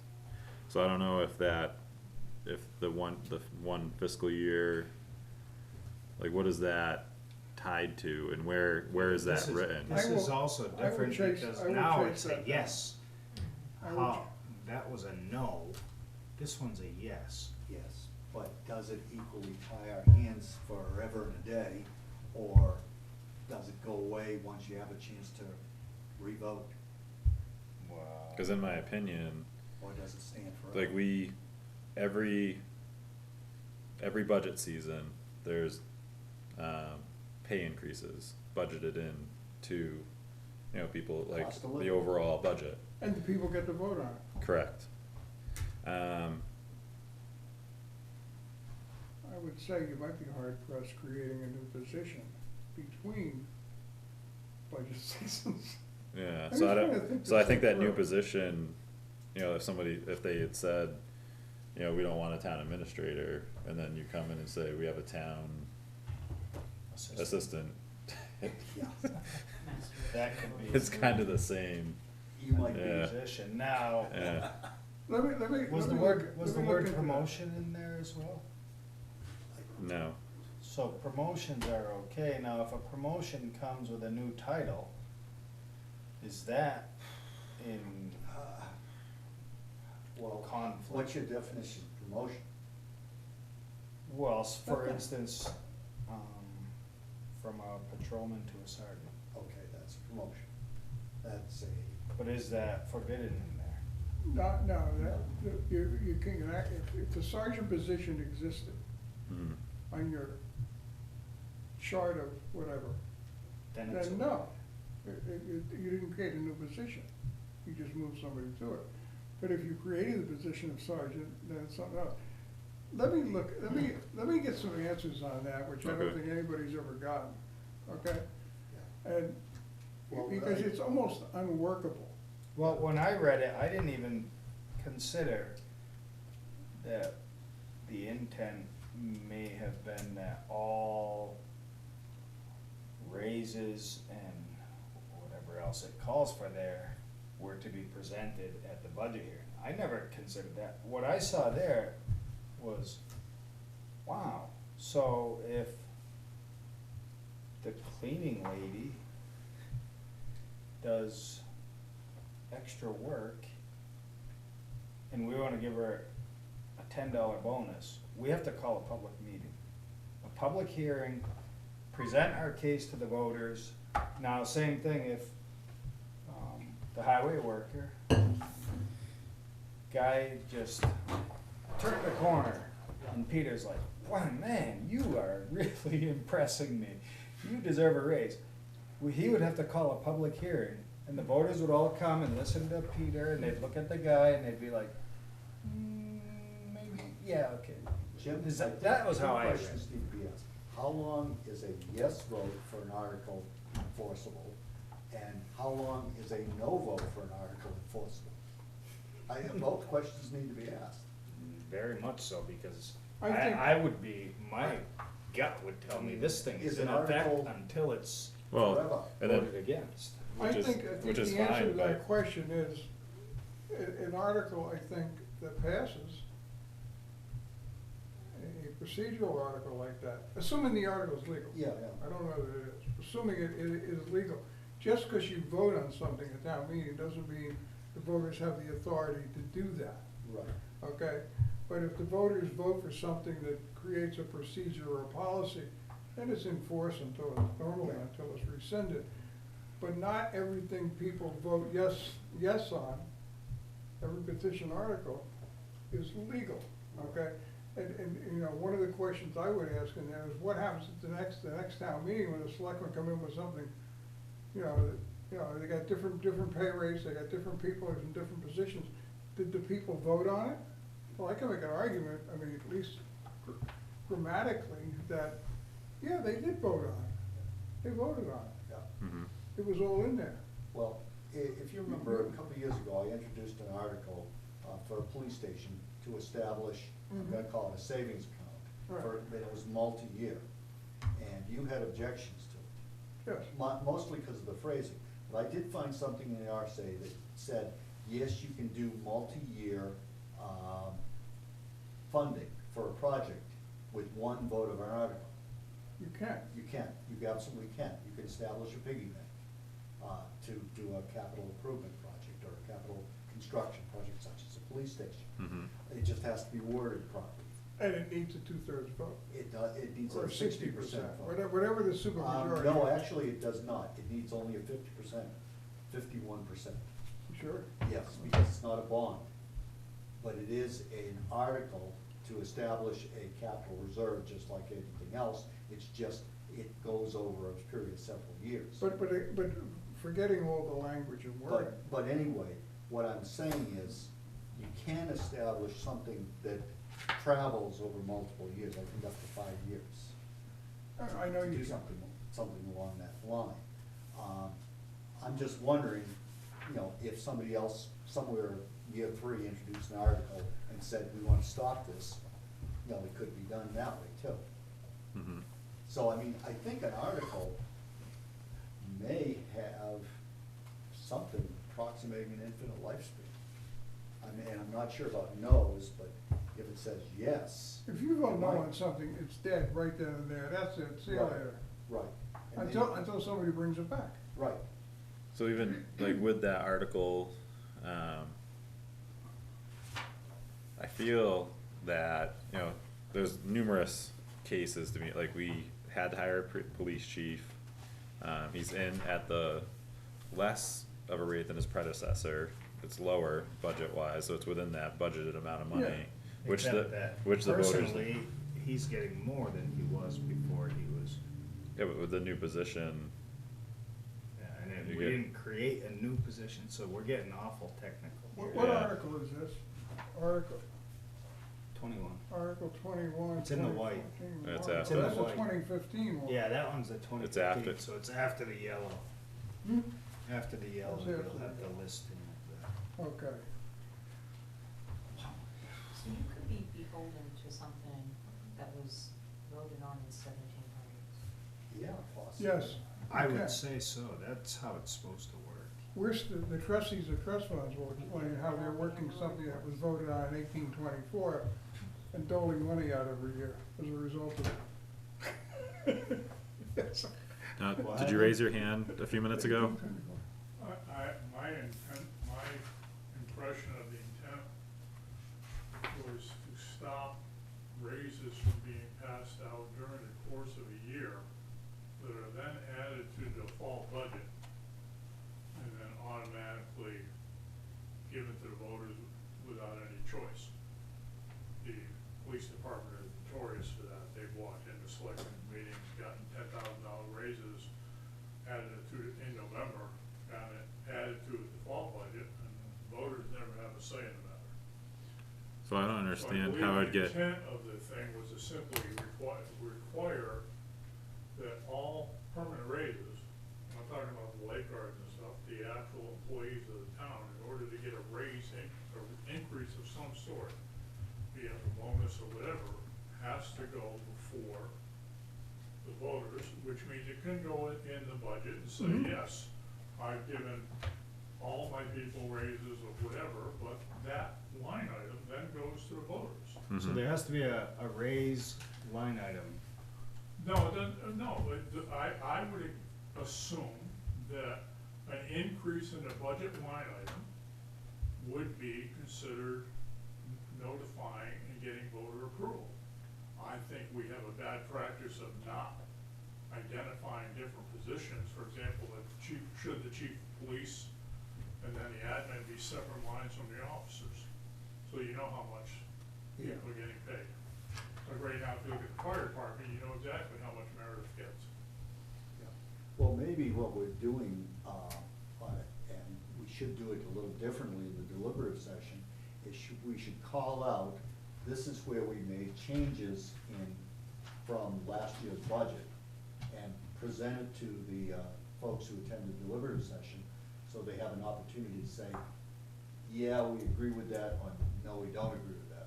I don't know that you necessarily have to go that far, as long as the line item of the salaries is actually presented. If, for example, I forgot what Meredith makes, $10,000. Meredith makes $10,000, and all of a sudden the line item shows up next year at $15,000. I can assume we're giving her a $5,000 raise for whatever reason. If I wanna do that, I attend the budget meeting and voice my opinion about yays or nays. But then that 15,000 goes to the voters, and if the budget's rejected, Meredith goes back to the $10,000 amount. And all this is saying that you can't give raises during the course of a year, or create new positions during the course of the year without, because this is 2021 money. You can't spend 21 money on stuff that wasn't appropriate for, even though there's money in a line item, because when we had the problem years ago where we had funding for how many officers, that there was no way to remove it, because the police added it in, there were no officers, and it default, and you can't get it out. So, I think that's the intent of that warrant article, is to stop that paying off at the end of the season because I got money left over. The default budget, I spent 3 terms on the Municipal and County Government Committee, which is 6 years, and every year there was tons of legislation proposed about default budget. Because the default budget in some places it's almost like an art as to how you play with this thing, okay? And it can be very tricky. And what's counted in default budget and what's not counted. And one of the things I saw was that if you have a union contract that's voted on by the townspeople, you see there's a lot in schools, okay? Then that goes into default budget, because they voted on it. Well, that's contractual increase. Right. But if, for example, the selectmen have a contract with employees, or employees' union, the wages, that's a contract, but that's not part of the default. The people didn't vote on it. I've seen that. Okay, so it gets to do with the selectmen, the school board, and the legislative body, and this whole thing becomes a nightmare to administer, the Mhm. default budget. So, I think what we're all saying here is something pretty similar, that the people should vote on the money that's being spent. And you don't create some new high-priced position, between, in the middle of the year, you don't go off and Well, create the grand poobah of If something. I'm being paid $100,000 by the town and I want $150,000, then I put that in my budget request in budget season. Yeah, You guys say yes, of course, without Cause question. we like grand poobahs. And then I want grand poobah status, Yeah. and then when the voters see that, they say, I don't think so. or maybe they like you when they let you have it. Maybe hear it. We've had that go on before, all I'm saying is that the selectmen, I don't think should have the authority to pass raises out and then sneak them into a default budget without the voters ever having a say on it. So the question Sure. comes then with the police, we need to look at what was budgeted Or for within, these yeah. certain items. Mhm. The other question that comes to my mind is, not question, but more like, we need to figure out if we were in violation of this thing, first of all, and then second of all, if we were in violation of it with some of these, things that we voted on, is there any way for us to rectify that situation this year, before the next warrant? Mhm. Do you think I'm on the right track? I do, and there's no, like, I'd like to find out as well, get, legal opinion on it. It almost Um, seems like we might need. But I really don't see it, I just see it in a completely different light, where everything that was done was within, the budget. We were under costs, except for the new hire, for the new, assistant, she was at a higher rate than her predecessor, but when someone leaves and you have to hire somebody new, you typically have to pay a little bit more in order to get someone, Sometimes. cause you get into that area of, we were underpaying to begin with, like, in many, areas, so But that's not always the case. it's not like we gave a big raise to someone that was sitting in that seat. Yeah, we had a Part of the position new to hire fill, and process. we had to pay the going rate. Yeah. Yeah, I mean, one of the things that. That may be justifiable, I don't know, but I would like it to be clear, Yeah. so that we don't have a And- deliberative session Oh, and yeah. have a whole group of people stand up screaming and shaking their fist. We should, know what? we need an I answer. wish a whole group of people would come to. Well, to- not for that though. But, yeah, but the voters approved $28,000 additional in, police payroll last year. And so these are arguments, and I'm not saying that we necessarily did something For wrong, but I wage think we need to adjustments. look Yeah. carefully at it. Yeah, well, we propose a budget every year. We have the paperwork available for any voter who wants to look at it, line item by line item, which is a lot of work. And go to the deliberative session, and they can raise the issue at the deliberative session. We don't agree with this particular line item, we want to reduce it, increase it, do whatever they want. They have a chance to discuss it in public. And I If they do do. wonder about the laws regarding that line item editing at the deliberative session. Because I keep hearing in the 6 months I've been here, that, well, we can shift the fund. We can shift from the librarian over to the police sergeant if we want. We have that authority. But now, is that true? So say, Well, someone comes to the deliberative session and wait, says, just to kinda no correct more that. administrator. We can't shift library money, but that's just like. No, a- no, yeah, No, yeah. but he's. I know. In generic sense, yes. I don't want I'm somebody to just hear saying. it and. Going back Yeah. to that example, Yeah. 0 on the administrator. Right. We could do that. There is no, we're not allowed to, like, that money has to come out of the bottom line of the budget, and it must remain at 0. 3210 seems to give you the ability to modify any line within a warrant article. And what that really is looking at is to go into, forget what they tell you at the meeting.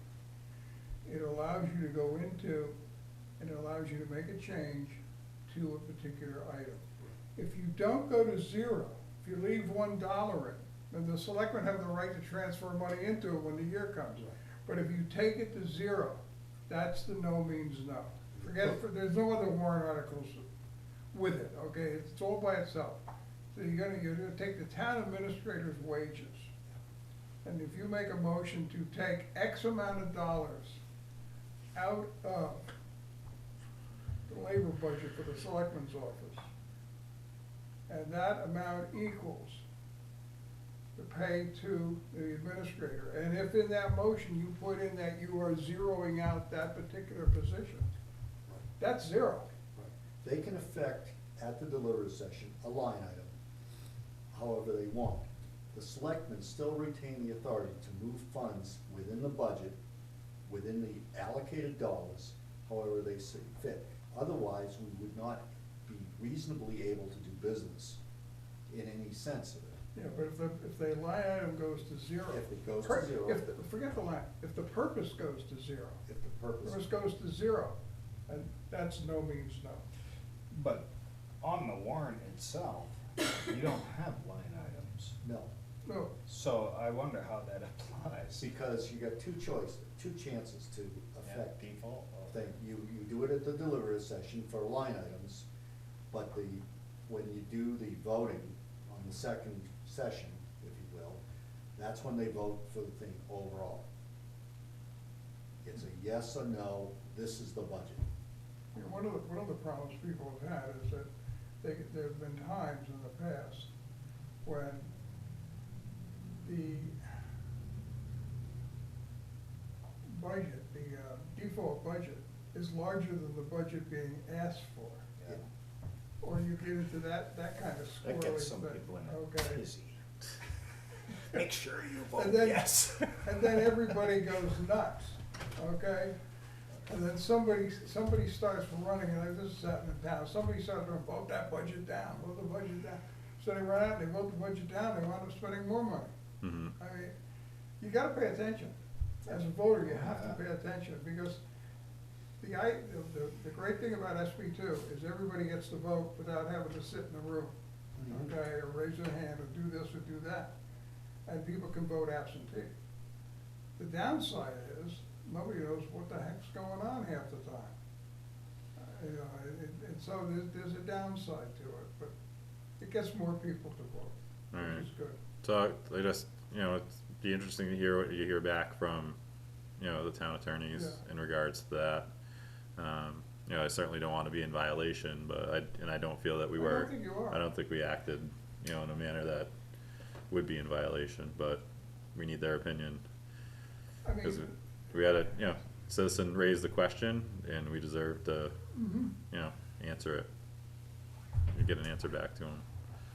Yes, Alan? I think when you talk about being in violation and whatnot, I don't know that you would be, if you're talking about, for example, the police secretary got a raise of, it was $4 an hour or something like that. And that, according to the, warrant article, you should be able to do.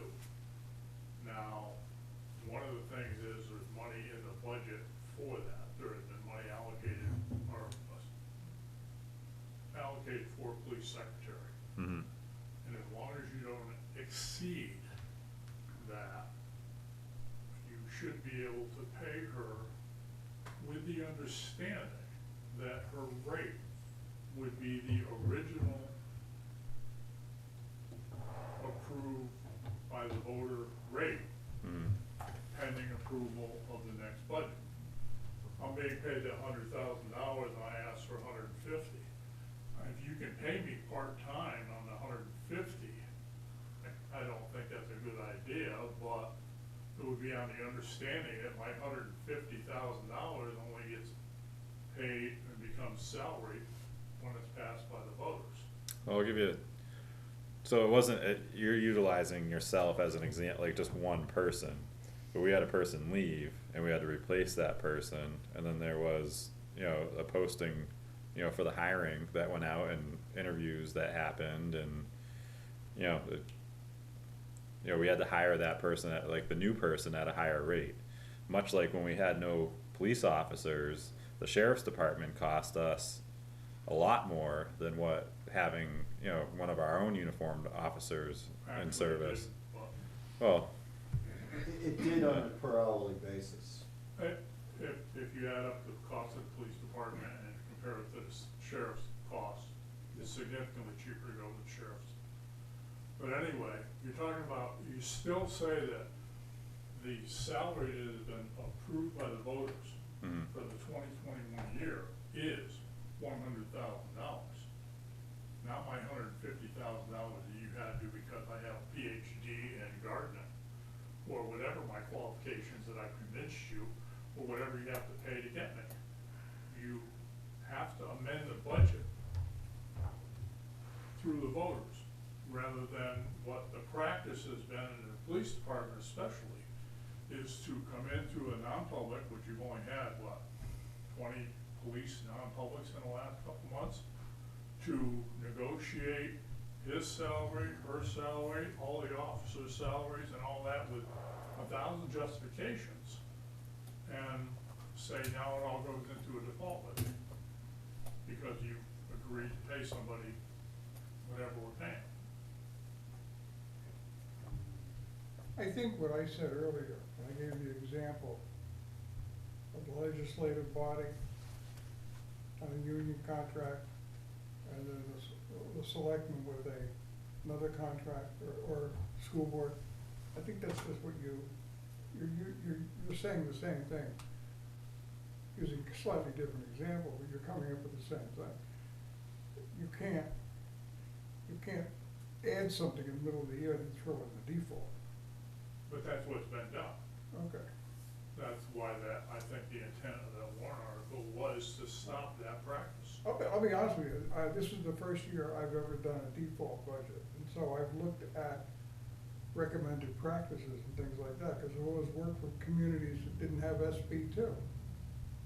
Well, we've had a lot of, if you look back in the last, let's say 10 years, we've had a number of default budgets that are almost identical to the budget, because everything's added into the default budget. That's why I called it an art form. Hmm? That's why I referred to it as an art form.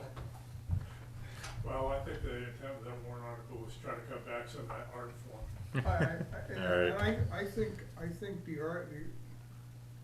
I think if you do things right, you pretty much hit the intent of that article. If you did things right, but we haven't had selectmen to do that. So, a warrant article needs to be created. Alright. I'll give you a recommendation for a default budget. You see how creative I can be. Jeez. Do you have any other updates, Jim? I'm good, Alright. Jason?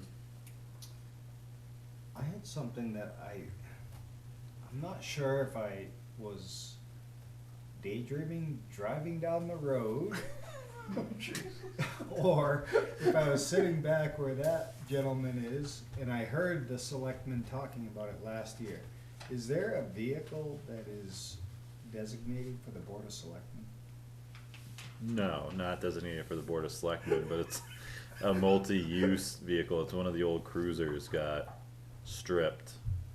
And I believe right now, like either Mark, Peter, like it's just available for use for all departments. Just one of the old cruisers. like a Is that pool. now a line item? I don't recall where it got. Or is it running to the Stuffed. drops? I never even heard of this. Yeah, it just last year, because the cruiser was still in decent shape. Okay. Isn't this the one the chief's driving, or No. come from? No, it was taken out of service. Okay. Yeah. So what was the reason for taking it out of service if it was in decent shape? Well, it wasn't adequate for police details or police work anymore. So where is it? And I can't remember, they probably were giving us next to nothing. On its last leg, right? Yeah. So where do we find how much this thing has cost us? And where's it This- parked and stored, and who has the keys? All of these questions I don't have the answer to, and the previous board and administrator thought it to be too cumbersome to try to track something like that. So it may sit within the Board of Selectmen's budget Okay. somewhere, but I did ask for a tracking sheet, like a sign in, sign out sheet. Cause if it's available to all departments, all should be all and not just one, that's gonna I make think use I of it. remember that Um, discussion. And then fuel, like how we would account for fuel against their budgets, cause they'd have to budget, some money. Each department that would want to use it would have to budget money for There's a fuel, line in the selectmen's. so. Yeah, I So, can't remember that's exactly If I'm where it doing a went. budget and I can't find something, it's not gonna get in the budget. I don't even know you had a car.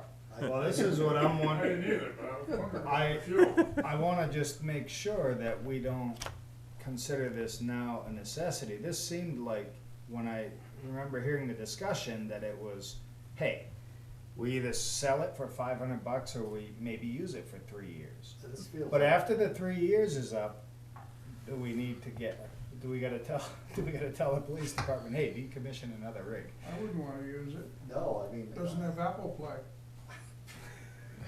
I mean, this seems like a nice to have that should be disposed of, if possible. I've seen an old cruiser. Oh, used and for actually, you animal know what it was? control. Was I to don't- combat, sorry, it took me a second here. The travel. People that were traveling to conferences or different things were, like, so instead of paying them mileage to utilize their own vehicles, we would have that for them to use. Are they safer in can their own see some vehicle? That was a than part of Are they it. safer in a vehicle they're not familiar with?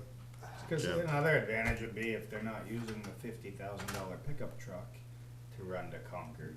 I mean, makes sense to me. Yeah, Mhm. it does kind of, But yeah, if it becomes this, I You just know, that's wanna the know a problem. little bit more about it, if possible, where it's Yeah. being stored, who has the keys.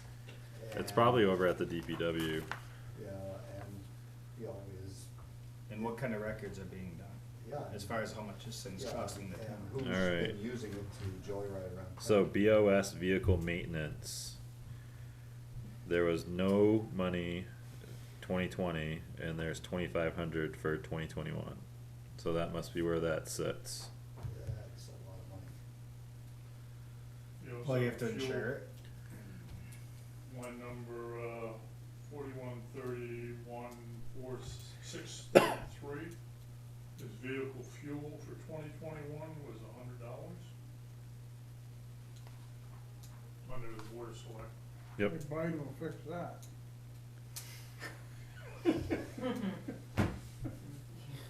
So, Alright, yeah.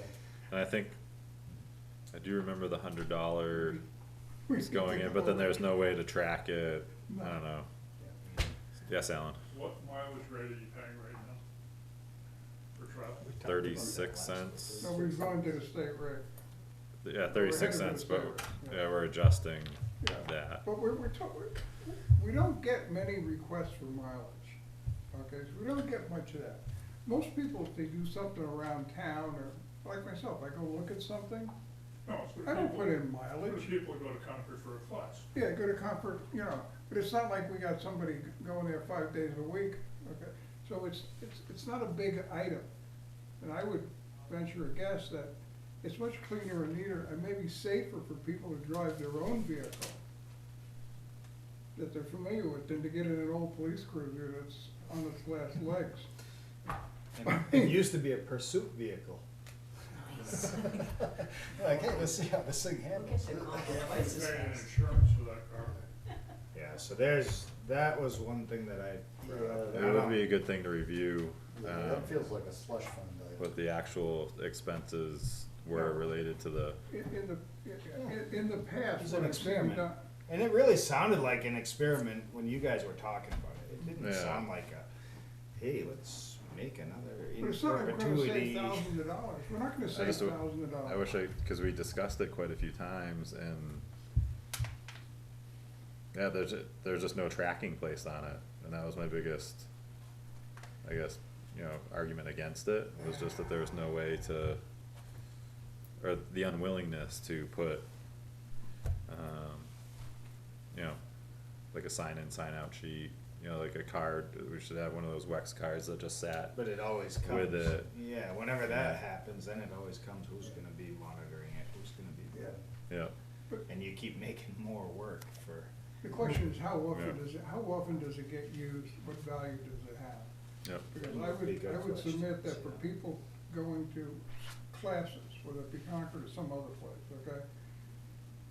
You're just as well off to let them use their own vehicle and not have to worry about this. We're talking an insignificant amount of money compared to what, the total we collect in taxes. I Mhm. mean, it's so small.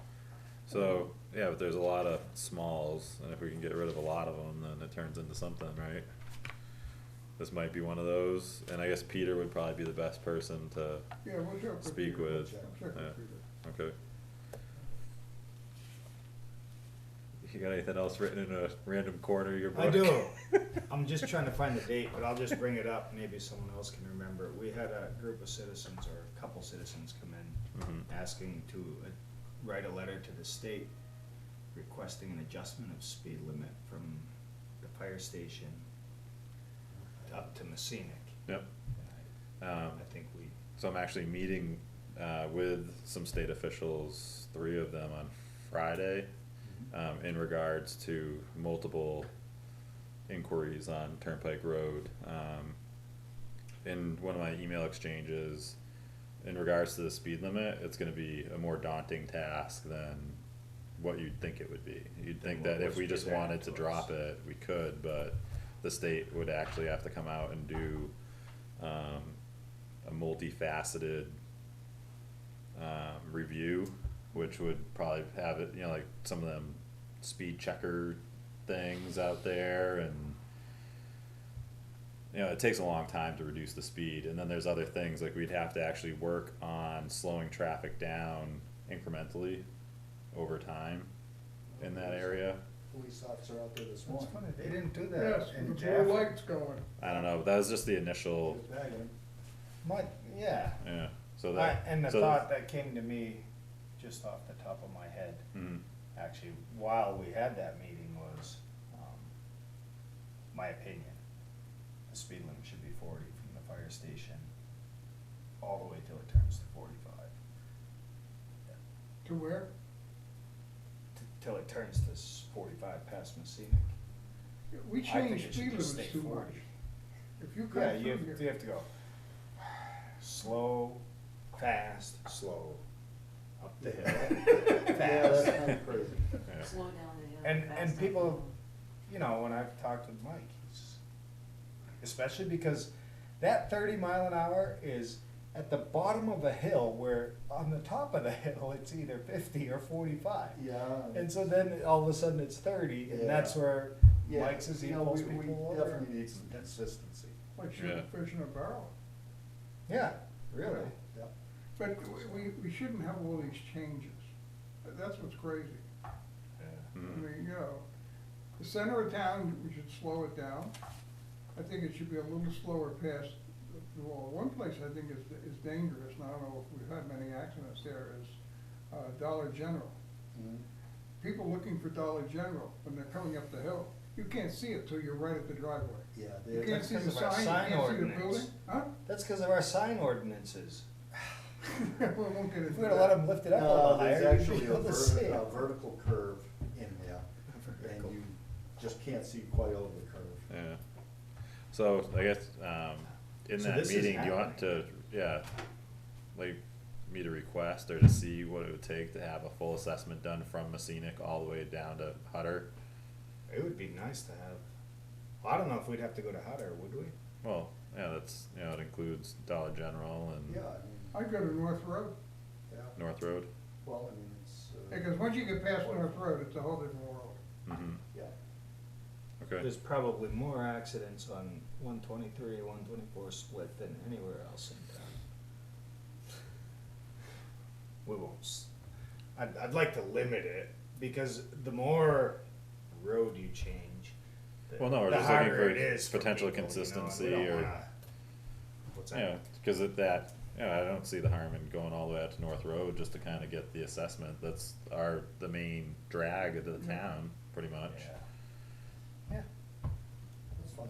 yeah. And if it needed something as a kickoff, like we were told the state will not come out unless you write a letter. But apparently, you're just telling me they were not. Yeah, Phone- phone calls and emails, yeah, and I don't know if I just hit the right people, cause there's a lot of different commissioners, and it's amazing how many people are looped into our road infrastructure at the state level. I could read off a list of 20 different commissioners. Yeah, it's eye-opening, Getting our bang for our buck. yeah, so, Alright. They actually knew where we were. oh yeah, cool, well, there's people that are, just deal with us Okay, That's during all the they ice do, storm, like, is, they didn't- is our area. During Yeah. the ice storm, they didn't know where we were. So if For there the was first any, week.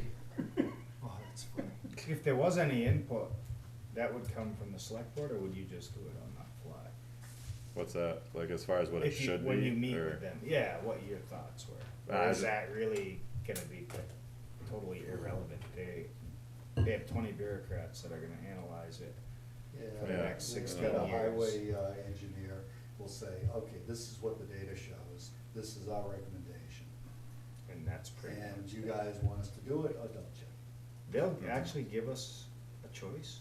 They will. Yeah, Oh, I think so, I'd assume Yeah, that they would. Yeah, they'll say, okay, this is what we recommend, this is what you have now, do we make the change or don't? and this is all being paid for through our state portion of our property State. tax. No. Or our gas tax, or No, whatever. it's not paid for, the state property tax, is all That's education. education. It all goes to Messina.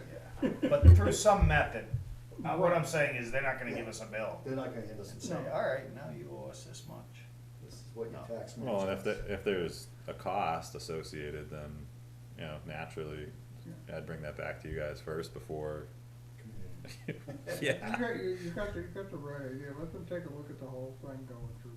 Mhm. The urban part of town, if you wanna call it that, the built up part. And that all started Urban, with, at the beginning of the school year, you know, and it happens in the fall and then in the spring. There was a child crossing 123, 124 and almost got hit by a car. And, you know, it's been brought up numerous times. My wife and I had brought it up years ago as well, cause we had the same concerns with our kids walking up to Boynton. And it all just seemed to kinda stop here with Easy Nose. And when it recycled again, the feeling from some of the people like at the school was again, like all the past, like no conversation. And I decided to, you know, a couple people tagged me in the post and decided to take up the call to make some phone calls and send some emails specifically about that and solicit more input on other people's thoughts and ideas of, as far as the schools, bus stops on 124, how to go about changing some of those, and just a wider range of discussion at this point. you got the sidewalk to nowhere too. Mm-hmm. Well, and so initially that's what they had said, is that there's gonna have to be, we have the sidewalk that comes down to about the market area, there needs to be an area to receive the children on the other side, which there is no designated platform on Right. the other side, so there's gonna be Right. some type of infrastructure that's required in order to gain approval from the state. And that affects the parking at the market. Yeah, but we'll see, what, cause, you know, we had like that email exchange just to kind of, get some initial ideas out of the way, so that when, we speak on Friday, the engineer would be able to have recommendations and, you know, like some type of path forward on some of these things, so. You know, when I was a selectman, early on, I got involved with the sidewalk going up the hill. And the problem there was, the drainage ditches were all open, the road wasn't straight going up the hill, it had kinks in it. Mhm. You had these two big weed-covered drainage ditches, there was no place to walk, and then when the snow came, and they'd plow it, the road was narrower, okay? Where do the kids walk? And there'd be kids walking up the hill, and I mean, it was really tight. Mhm. And we, the board went to the state and said, we'd like a sidewalk here, and the state, it was really kinda hysterical, the state said, we'd love to put one there, but you told us not to a few years ago. Oh, we did, cause none of us knew about that. Only to find out that some residents on the hill thought if they fixed the road up, that everybody goes speeding through town, well, they're gonna go speeding through town anyway, but, Mhm. so, the drainage went underground, the road got wider, and we got a sidewalk, I know we have to plow it, but, Yeah. it's still safer to have that sidewalk there. Mhm. But the state was real good. Well, yeah, now it's just the next step of that, getting over to the park. I know, my pet peeve is you can't walk the sidewalk all the way from top of here Mhm. to Boynton. And I think he should be able to get to Boynton without having to walk on the road. Yeah, yeah, But Boynton's in a tough spot, the way it's on the hill with the driveway and stuff. yeah. We'll see where it goes. Good luck. Thank you. Anything else? Not for me. Alright. Just one question for Jim. Last week, Jason and I authorized a new pickup truck. Any idea on delivery date on that? I'm hoping to see it in October. Okay, I thought it was on the lot, basically ready for pickup. It's built, October is in a couple days. I know. I'm told it's built. Okay, It's a 2021, it's built, it's when they get it, and they should have it pretty quick. all right, Okay. So it's not on the drawing boards. okay. Okay. All right. I It's thought been it was out through the sitting paint around the shop lot. and everything else. I did have one other Just do a thing. line. How? I threw the line at you. That's it. How, do No we means go no. about beginning our search for a town administrator when Jim's We're gonna pick that up at the beginning of November. first beginning of Sometime in November? November, I Okay. Yep. think you put it on the agenda. Good. That works for me. Beginning of next November. Wait a minute. No, we want your help, for sure. Yeah. So all I had, was the community center discussion. Sounds like we're pretty open for next Tuesday. Cause, Michelle I think that she's meeting with her board tonight. So we can put that on the October 5th agenda as well. And what did you call it, the community? Community center discussion.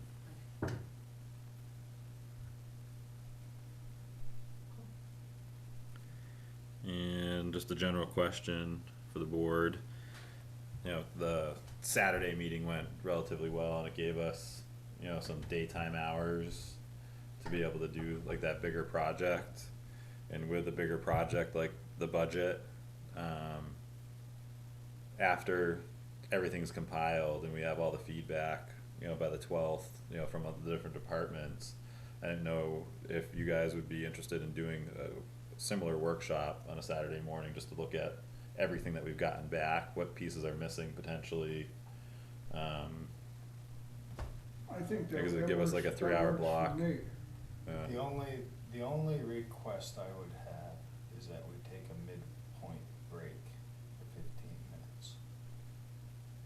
Because I found, I don't know, I've told you before, my brain is a slow processor. And I found myself towards the end of our meeting, kind of, It's called attention deficit disorder. you can call it what you want, but I think just a little break Yeah, you're right. to step out and just kind of digest what was. Yeah, we can take as long of a break as you want. Yeah, Yeah, that's yeah. that's my only comment on it. I think it's fantastic. I don't mind a Saturday morning Yeah. workshop. The question I have is, are we going to do, I mean, I know we're gonna meet with departments during our regular sessions. Mhm. Are we going to do this after we've met with all the departments, or are we going to do this before we've met with all the departments and we have their input, say? So- How do you wanna format this? So before was my thoughts, Okay. cause there's always missing pieces Yeah. to things. And that'll give us a chance to go over everything that we've gotten compiled and then get some feedback back to departments if we feel like they're missing some type of backup for something or ahead of time. Okay. Like, So now so it be- kinda circumvents having them come in or like a back and forth with, like through Jim. Yeah, Because this is financial, Mhm. would it be good to have it broadcast? Yeah. Well, Does it's it gonna be matter? an open hearing, it has to be public. Yeah. We had it open Saturday, but nobody Correct. chose to either attend, No. and we didn't videotape it. No, but I mean, because we're going to discuss most of the main points during our regular sessions, I mean, I hate to impose on Ron to, Come in, so. to come in on a Saturday to do it. If he's willing, I don't mind, although we do make some interesting comments during the meetings. Some of which I wish. All right, can I just interject one thing? Yes. Because I almost forgot. Talking about this and videoing it, I had a conversation with Ron, and we have a video committee of two, okay, and I realize committees are hard to find. But in that conversation, it seemed that we have equipment here, and we're gonna be getting newer equipment that'll work even better. And we can video meetings. They don't have to be, it could be a planning board meeting, it could be a ZBA meeting, it could be a selectmen meeting, but we have the videotaping of government. And that's what we've been doing. And that, in that conversation, you know, I came away with the feeling that maybe we should have, God forbid, two committees. A committee of just, and I don't mean a committee that has, you know, a couple of volunteers to take care of the equipment here and do the video here. And if somebody wants to expand the horizons and go into the community and bring stuff in to be put out on the public channel, then that should be a separate committee. So, for example, if somebody wants to video a soccer match at the high school and bring it down here, that's fine. But that should be a separate group doing that, because the people that have been doing it here have no interest in that. Yeah, well, And you have to. couldn't you have some people who have an interest in doing that, and the people who have an interest in taping government activities be on the same committee, and each kind of picks up a little piece of the puzzle? Well, some have no interest in the other. Well, that's okay, they don't have to talk to each No, other. I realize that. It's just creating. I more just said committees. I just said I would bring it up, and Mhm. I've done that. I'm just saying, you know, it could be handled under one purview, because it's all video. You know, I mean, that's the main heading. Mhm. Yeah, I just told somebody that I would bring up that idea and that suggestion, so. But there's two different, Interest groups? interest groups, yes. Yeah. And really, there could be 15 Yeah. different interest groups if, I don't know, but they all work together under the same. Yeah. No, I. But reality, there's two members. Yeah, There's only Well, two three. people. Three. There's two. Three. Three. yeah, I mean, Who's the third? Officio, right? and, No, I'm not, Oh, yeah, I just like liaison to it, but Okay, as yeah, D Daly, joined. Oh, Dee as a- did? Yeah, oh, okay. yeah. well, what I'm gonna suggest too here is we're talking, video cameras, a fairly expensive piece of equipment, if I recall, and you wanna maintain positive control on it. Mhm. You don't want anybody, just anybody taking it out and running it through the raindrops and other such, or leaving it in their Well, car. naturally, I don't think they would. Oh, well, And people would be, at our first meeting, that was brought up, and that, you know, people would be trained before, you know, the equipment would be allowed to go out, so it's not a willy-nilly thing where we're just gonna grab a bunch of 12-year-olds and send them out, like, with the video cameras doing stunts out in the Adults streets. can act like 12-year-olds. No, I know, but and I I've doubt had anybody equipment that- trashed before by very responsible You'd adults. be surprised what you can do with the new iPhone. yeah, yeah, Yeah, I mean, yeah. I just think, you know, at this point, it's a little premature to start. All right, Mhm. See how it develops naturally. Alan, did you have anything else to add to the meeting? Sue? I do, yeah. My turn. Been waiting for this all week. yes. Oh, boy. So, I was contacted by somebody at iWorks, which is where we do our permitting system. And there's another module that can plug into the current system, and it's called TextMyGov.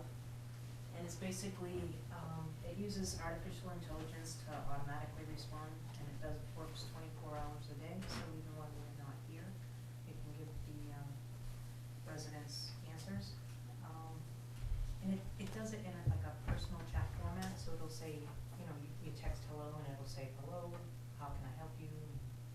You know, just kind of, prompt them, so there's a tree down, okay, so where is the tree down, and, you know, whatever, and then it'll say, okay, we'll report this to the DPW or whatever. Mm-hmm. This is crazy. Yep. So it also. Cheap. It also. Well, I haven't heard about the money yet, but it's crazy that this exists. Yeah. I'll talk about that Keep later. on going. So it can actually integrate with our website, and so, it pulls information off the website, it can pull information off our, permitting system, so it can answer the status of permits and things like that. There's no apps, cause a lot of people don't wanna download an app, you're just texting like you would text a friend. Mhm. So it allows residents to get alerts, so like if there were an emergency, the EMD could send out an alert, avoid this road, or, you know, there's a tree down, so avoid the road. It helps them report issues, like I said, the tree down, potholes, a safety issue of some sort. And also, like office hours, it can pay utilities if we link it up to that. Contact information, like always email Jim. So the people that can benefit are, anybody in the office that answers phone calls over and over for the same questions, like what is the setback for my shed? Mm-hmm. Over and over I answer that question. So less interruptions for us in the office, meaning we have more time to do our rail jobs, if you will. Like I said, emergency management could send out urgent messages in an emergency, and the citizens would benefit because now they have 24 access to information that they don't have now. I mean, they could go to the website and try to find it, but Yeah. this AI thing will help. So to Jason's question, what does it cost? It costs, assuming it saves us 4 hours a week throughout the whole office, so that's an hour for Jen, an hour for me, an hour for Debbie, an hour for Naji, maybe other people too. Assuming that everybody gets paid $18 an hour, just crazy number, I don't know. It would save us $3,744 in a year, but the cost is $2,650. So again, it's 24/7 service to the public, and people tend to prefer texting. I guess the number is like 97%, people prefer that. And again, it's into, it feels personal, and it's, you know, we wanna engage the customers, so this helps to engage it. I listed a whole bunch of questions that I get a lot, Mhm. so that's that. So would you have to program this thing? So, yeah, what we do is we program, and it's not like crazy COBOL programming or anything like that. You give it keywords, and you. That was the you give it next these page. boxes. And this is from the same people. Oh, you're on the last page? No, Oh, it's kind of funny because I at first was like, oh, how much does it Oh, cost? and then it went But I up. hadn't turned any of the pages yet. Oh. And then the next page is how much it costs. And then I ask about the programming, and that's the next. so next page. This So, is- so yeah, it's not crazy, you're not programming the system, you're teaching the system, if you will, by giving it keywords and answers and things like that. And programming shouldn't make you nervous, because I've programmed Watson Chat. and What does it make you know me what nervous? Watson is I'm just not wondering how Watson artificial is. this thing is. Sounds like it would be Sue's recordings. Oh. Well, no, actually, No, it has- recording. it so drives, has it draws, to- like, once it's like linked up, I Yeah. think it would draw directly off the website, like find it itself, the information, so it doesn't have to be preloaded answers to the different questions. People could ask a unique question, and it could find what Do is, we What would want a happen creepy is- thing like that? Is it gonna grow, Sean? There is reporting, so if a question doesn't get answered, or, you know, if the resident says, no, I didn't get my question answered, we get a report on that, and I would say, okay, well, if this question is asked enough, then we'll program that in. And it's, I've done it before, it's easy enough, I can teach, you know, probably teach somebody else here to do it, or each department could teach. It looks to me like you also need a smartphone to operate this thing, is that correct? Yes, and the smartphone is good because now you're out on the road, you don't have to have a full laptop. So Wanna give it a you're try? saying, There are always those that have been left behind by technology. I'm gonna I say- remember those. I'm gonna say for the record, I have never sent a text message in my life. Okay, but, I have never owned a smartphone. which is, and that's, And- there's others like you. There are. If 80% of the town has a smartphone, are you Well, gonna I don't know that they not do. do it because of 20%? I mean, you know, I've got a laptop and I email regularly and, you know, that's my lifeline to the universe. yeah. where do you still find them? I think I might wanna This is consider about joining. 10 years old. Is that an analog phone? Yeah, I believe it is. In fact, it goes out of date 31st of this year. They will no longer service it or maintain the service for it. Oh, so you'll be getting a smartphone pretty soon. No. No, he's going back to telegraph. Hey, I'm gonna scream out my window. Sue, are there any communities around us that utilize this? I don't know in New Hampshire if there is, but I can find out. Mm-hmm. Isn't this the same people that maintain our website? No, it's the, iWorks is Oh, our iWorks. our building permitting system. You know, Okay, oh, this is the building permit Mhm. already, but it will interface with our website. Yes. yeah. You You know, can- I've seen these type systems on various websites for other government towns, whatever, and the inquiry or queries that you do. And, you know, I've done it on the laptop for these, and I'm going to say that the question and answer is about 50–60% effective.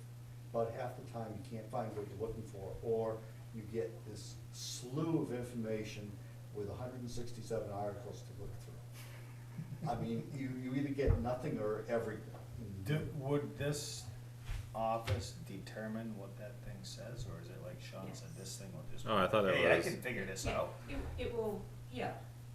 Oh, cause I thought from our conversation before, you said that it automatically, like it would find things that you didn't have The to input permits. everything. We don't have to program the permits, they'll do that with, That's automatic, yeah. because Yeah. it's the same company. Yeah, Oh, okay, I've so- seen permitting alright. programs like that, and they work so-so. Depending on how good your permitting system is, it gets translated over into the software. Mm-hmm. But a So- person could subscribe to this to get messages from No. the system? You can do that, you can So get if you alerts. wanted to get emergency management alerts, down tree alerts, That's already a free service offered. It's already happening. Yeah, I get it on this phone all the Yeah. time. oh yeah, I get, You know, tornado warnings, or whatever you wanna, Yeah. high winds or whatever, storm warnings. But not from the town. No, it's a other government program. Mm-hmm. No, it's obnoxious as hell. I agree. So as far as the responses not being good, we would get like I said, we would get the reporting, and Yeah. if the person says, no, this didn't help me, then we could teach it the right thing to respond. Mhm. I guess that'd be, like, I'd like to hear some input from other municipalities, like if it was, you know, something they felt was useful, how long they've used it for, just input.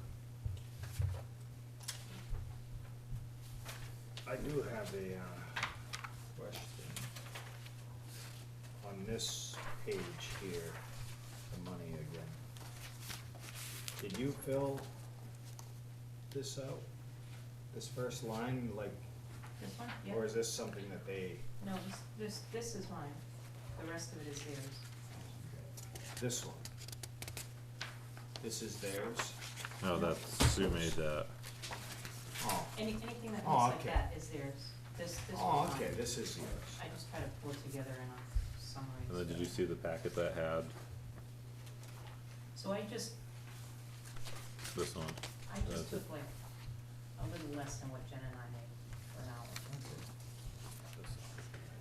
That's how I came up with that. Yeah, Has the but money this in it. is an ongoing It'd be an annual expense. annual Yeah. expense, not a line item. And there's, Well, it would probably be an increased line item, I would assume. This would be We already something you have might software. consider for a budget, yeah. as opposed to tomorrow.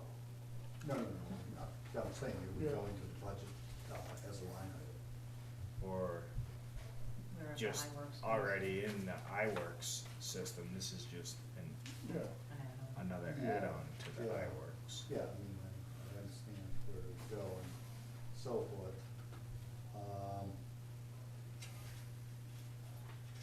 And I know you do get a lot of calls about various things. What's your most I get a lot of regular? questions on what do I need a permit for? You know, how big can I build my shed without getting a permit? Yeah. You don't get so many you don't get too many on Setbacks. hours of. I don't get the hours, operation. but Debbie might. Yeah. I have to ask. I mean, the Debbie. hours, for the most part, on all the departments are listed right on the website. I'm just wondering how much time So you forth. spend And, answering and that. you know, there's absolutely no substitute for talking to a real live person. Hmm. And does this give, well, it does, it gives phone numbers Yeah, but. to reach the different departments. Right. It will, Or it yeah, can. so if somebody reports a dead animal, it will automatically send a message to Peter, and it will respond to the resident that, okay, we've contacted the DPW director. I don't know. Talk about new noise, Peter doesn't need to know about every squirrel in the road. Well, And this that would- example's not, you Well, know, I don't you need to can, know either, so. No, Yeah. this could potentially Yeah, but if you're. do something like that. Moose or something on that line, sure. That's why Sean But- is asking, how have other towns, yeah. Yeah, I mean. Cause like, if apparently, like, anybody has done it? there's enough of the redundant questions being asked of Sue that she feels that if we had something like this in place, she'd become more productive No, in her I- position. I absolutely Honestly, I understand. get a lot of questions on car registrations, like what forms do I need to bring in my car registration? So Yeah. they're not going to the website to find this Yeah, but information now. why would you get that versus, say, town clerk? That's a great question.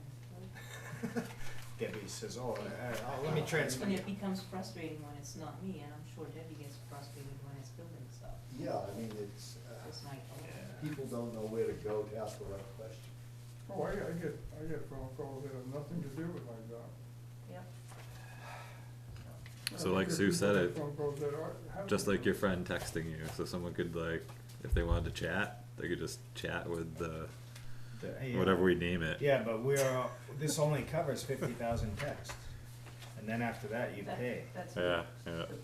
There is that. But I wonder if it has a emergency My shut-off granddaughter switch. should do that, 50,000 texts in a year. I can answer that. You hit Oh the my God. 50,000, you want any more, you pay us, What's or the does it addition? say, okay, remember the old days with cell Well, I phones? mean, think about it. We 10 have cents a 5,000 residents, everybody gets asked 10 questions.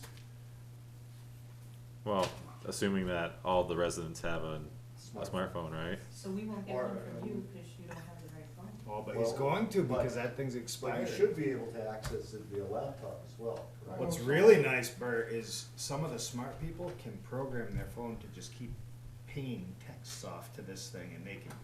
So, yeah, but you could see, if you get to see that in the report, I'm sure you could kind of. Yeah. Yeah, shut that's a them good down. question. Can Yeah. you block people? Oh, yeah, and is there a kill switch on it, automatic kill switch, or do we go into the $750 more a year for an additional, Yeah. Okay. however, what does it give you, $750 a year? So for another 25,000 messages is 300, for another 50,000 it's 550, and for 100,000 more messages, 750. So that 100,000 would be nothing for a kid programming. Jeez. Shouldn't say stuff like that. especially if the kid has an unlimited text phone. Uh-huh, which almost all of them are now. Yeah, I'm, on my phone is unlimited text. Yeah, Mhm. most of them are nowadays. Start texting Bert. He's gotta get used to this. You can text all you want. The They next thing get ignores it. How long do you have that phone? That's awesome, This Bert. is 10 years, more than 10 years. Alright, so I look forward to hearing some more, Sue. on That this, wasn't uh, state of the art 10 years ago. Was this Thank you. intended No, Got it to on sale. be You got it on sale. brought to us so that in the budget season Well, we I can look at? think in You the ever budget have a season bag is when it phone? would be What? appropriate. A right? bag phone, Yeah. this That's big, what it plug sounds it in the like. car. It'd be nice to get more info, especially if we could find. When we were able to chat, a little bit, Sue and I, I can some of this may, and then if you look at the cost of another person, potentially, like, you know, this is relatively less. And do we really need another person if there's a lot of time being wasted on mundane, you know, like just the same questions over and over and over again, than having to take that, like, breaks in your work, like, yeah. This will also require a good PR campaign, because what good is it if nobody knows about it? Yeah. They're still gonna be. You know, one thing we could do, which might be an indicator, is go to Civic Plus and find out how many subscribers do we have to the website for getting emails. That would give us an idea of the interest level. And I know Yeah. I've done that before, they can give you a whole printout of the thing. Except it may be rather lengthy, but you know, in some cases you discover that, one place I worked, I discovered the selectmen weren't even subscribing. Jeez. Well, you know, I'm a believer in the lazy person, and people would rather dial a phone number, talk to a real person, ask a question, rather than go searching for it. Yeah, and you're right on with that, but the new generation considers that too much work. If they have a number that they can text, that's what they're gonna do, they're gonna be like, My wife won't What's answer up? the phone. Yeah. Well, that's that's what what, they're gonna do. I Cause then get, you don't have any formality that you have to deal with, you can just be like, are we going fishing? If I wanna call my wife, I have to text her and tell her that the next time the phone rings, it's me. Okay, and it's not somebody with, It's true, your warranty has expired. She gets so many spam calls, she doesn't answer the phone, doesn't even look at it, when the phone rings. Honestly, the only person that calls me on my cell phone is Rick Donovan, to answer my questions. And I've had to text people that ask them if I can call them, mhm. because that's how much text has taken over. It's Yeah. considered rude if you just call somebody. Isn't that odd? Yeah, no, I agree, like, but it is, yeah, like, they'd rather get a text, so I'll send a message, got him. But whatever, we gotta Yeah, do the yeah, whole Yep. thing, Yeah, cause there's people from all Oh. I'll parts. get these 4 questions answered. okay, If thank you, can, Sue. Yeah, that'd be great. And All I'm right. meeting with the Thursday. Do I hear a motion? Move to adjourn? Seconded. All in favor? Aye. Aye.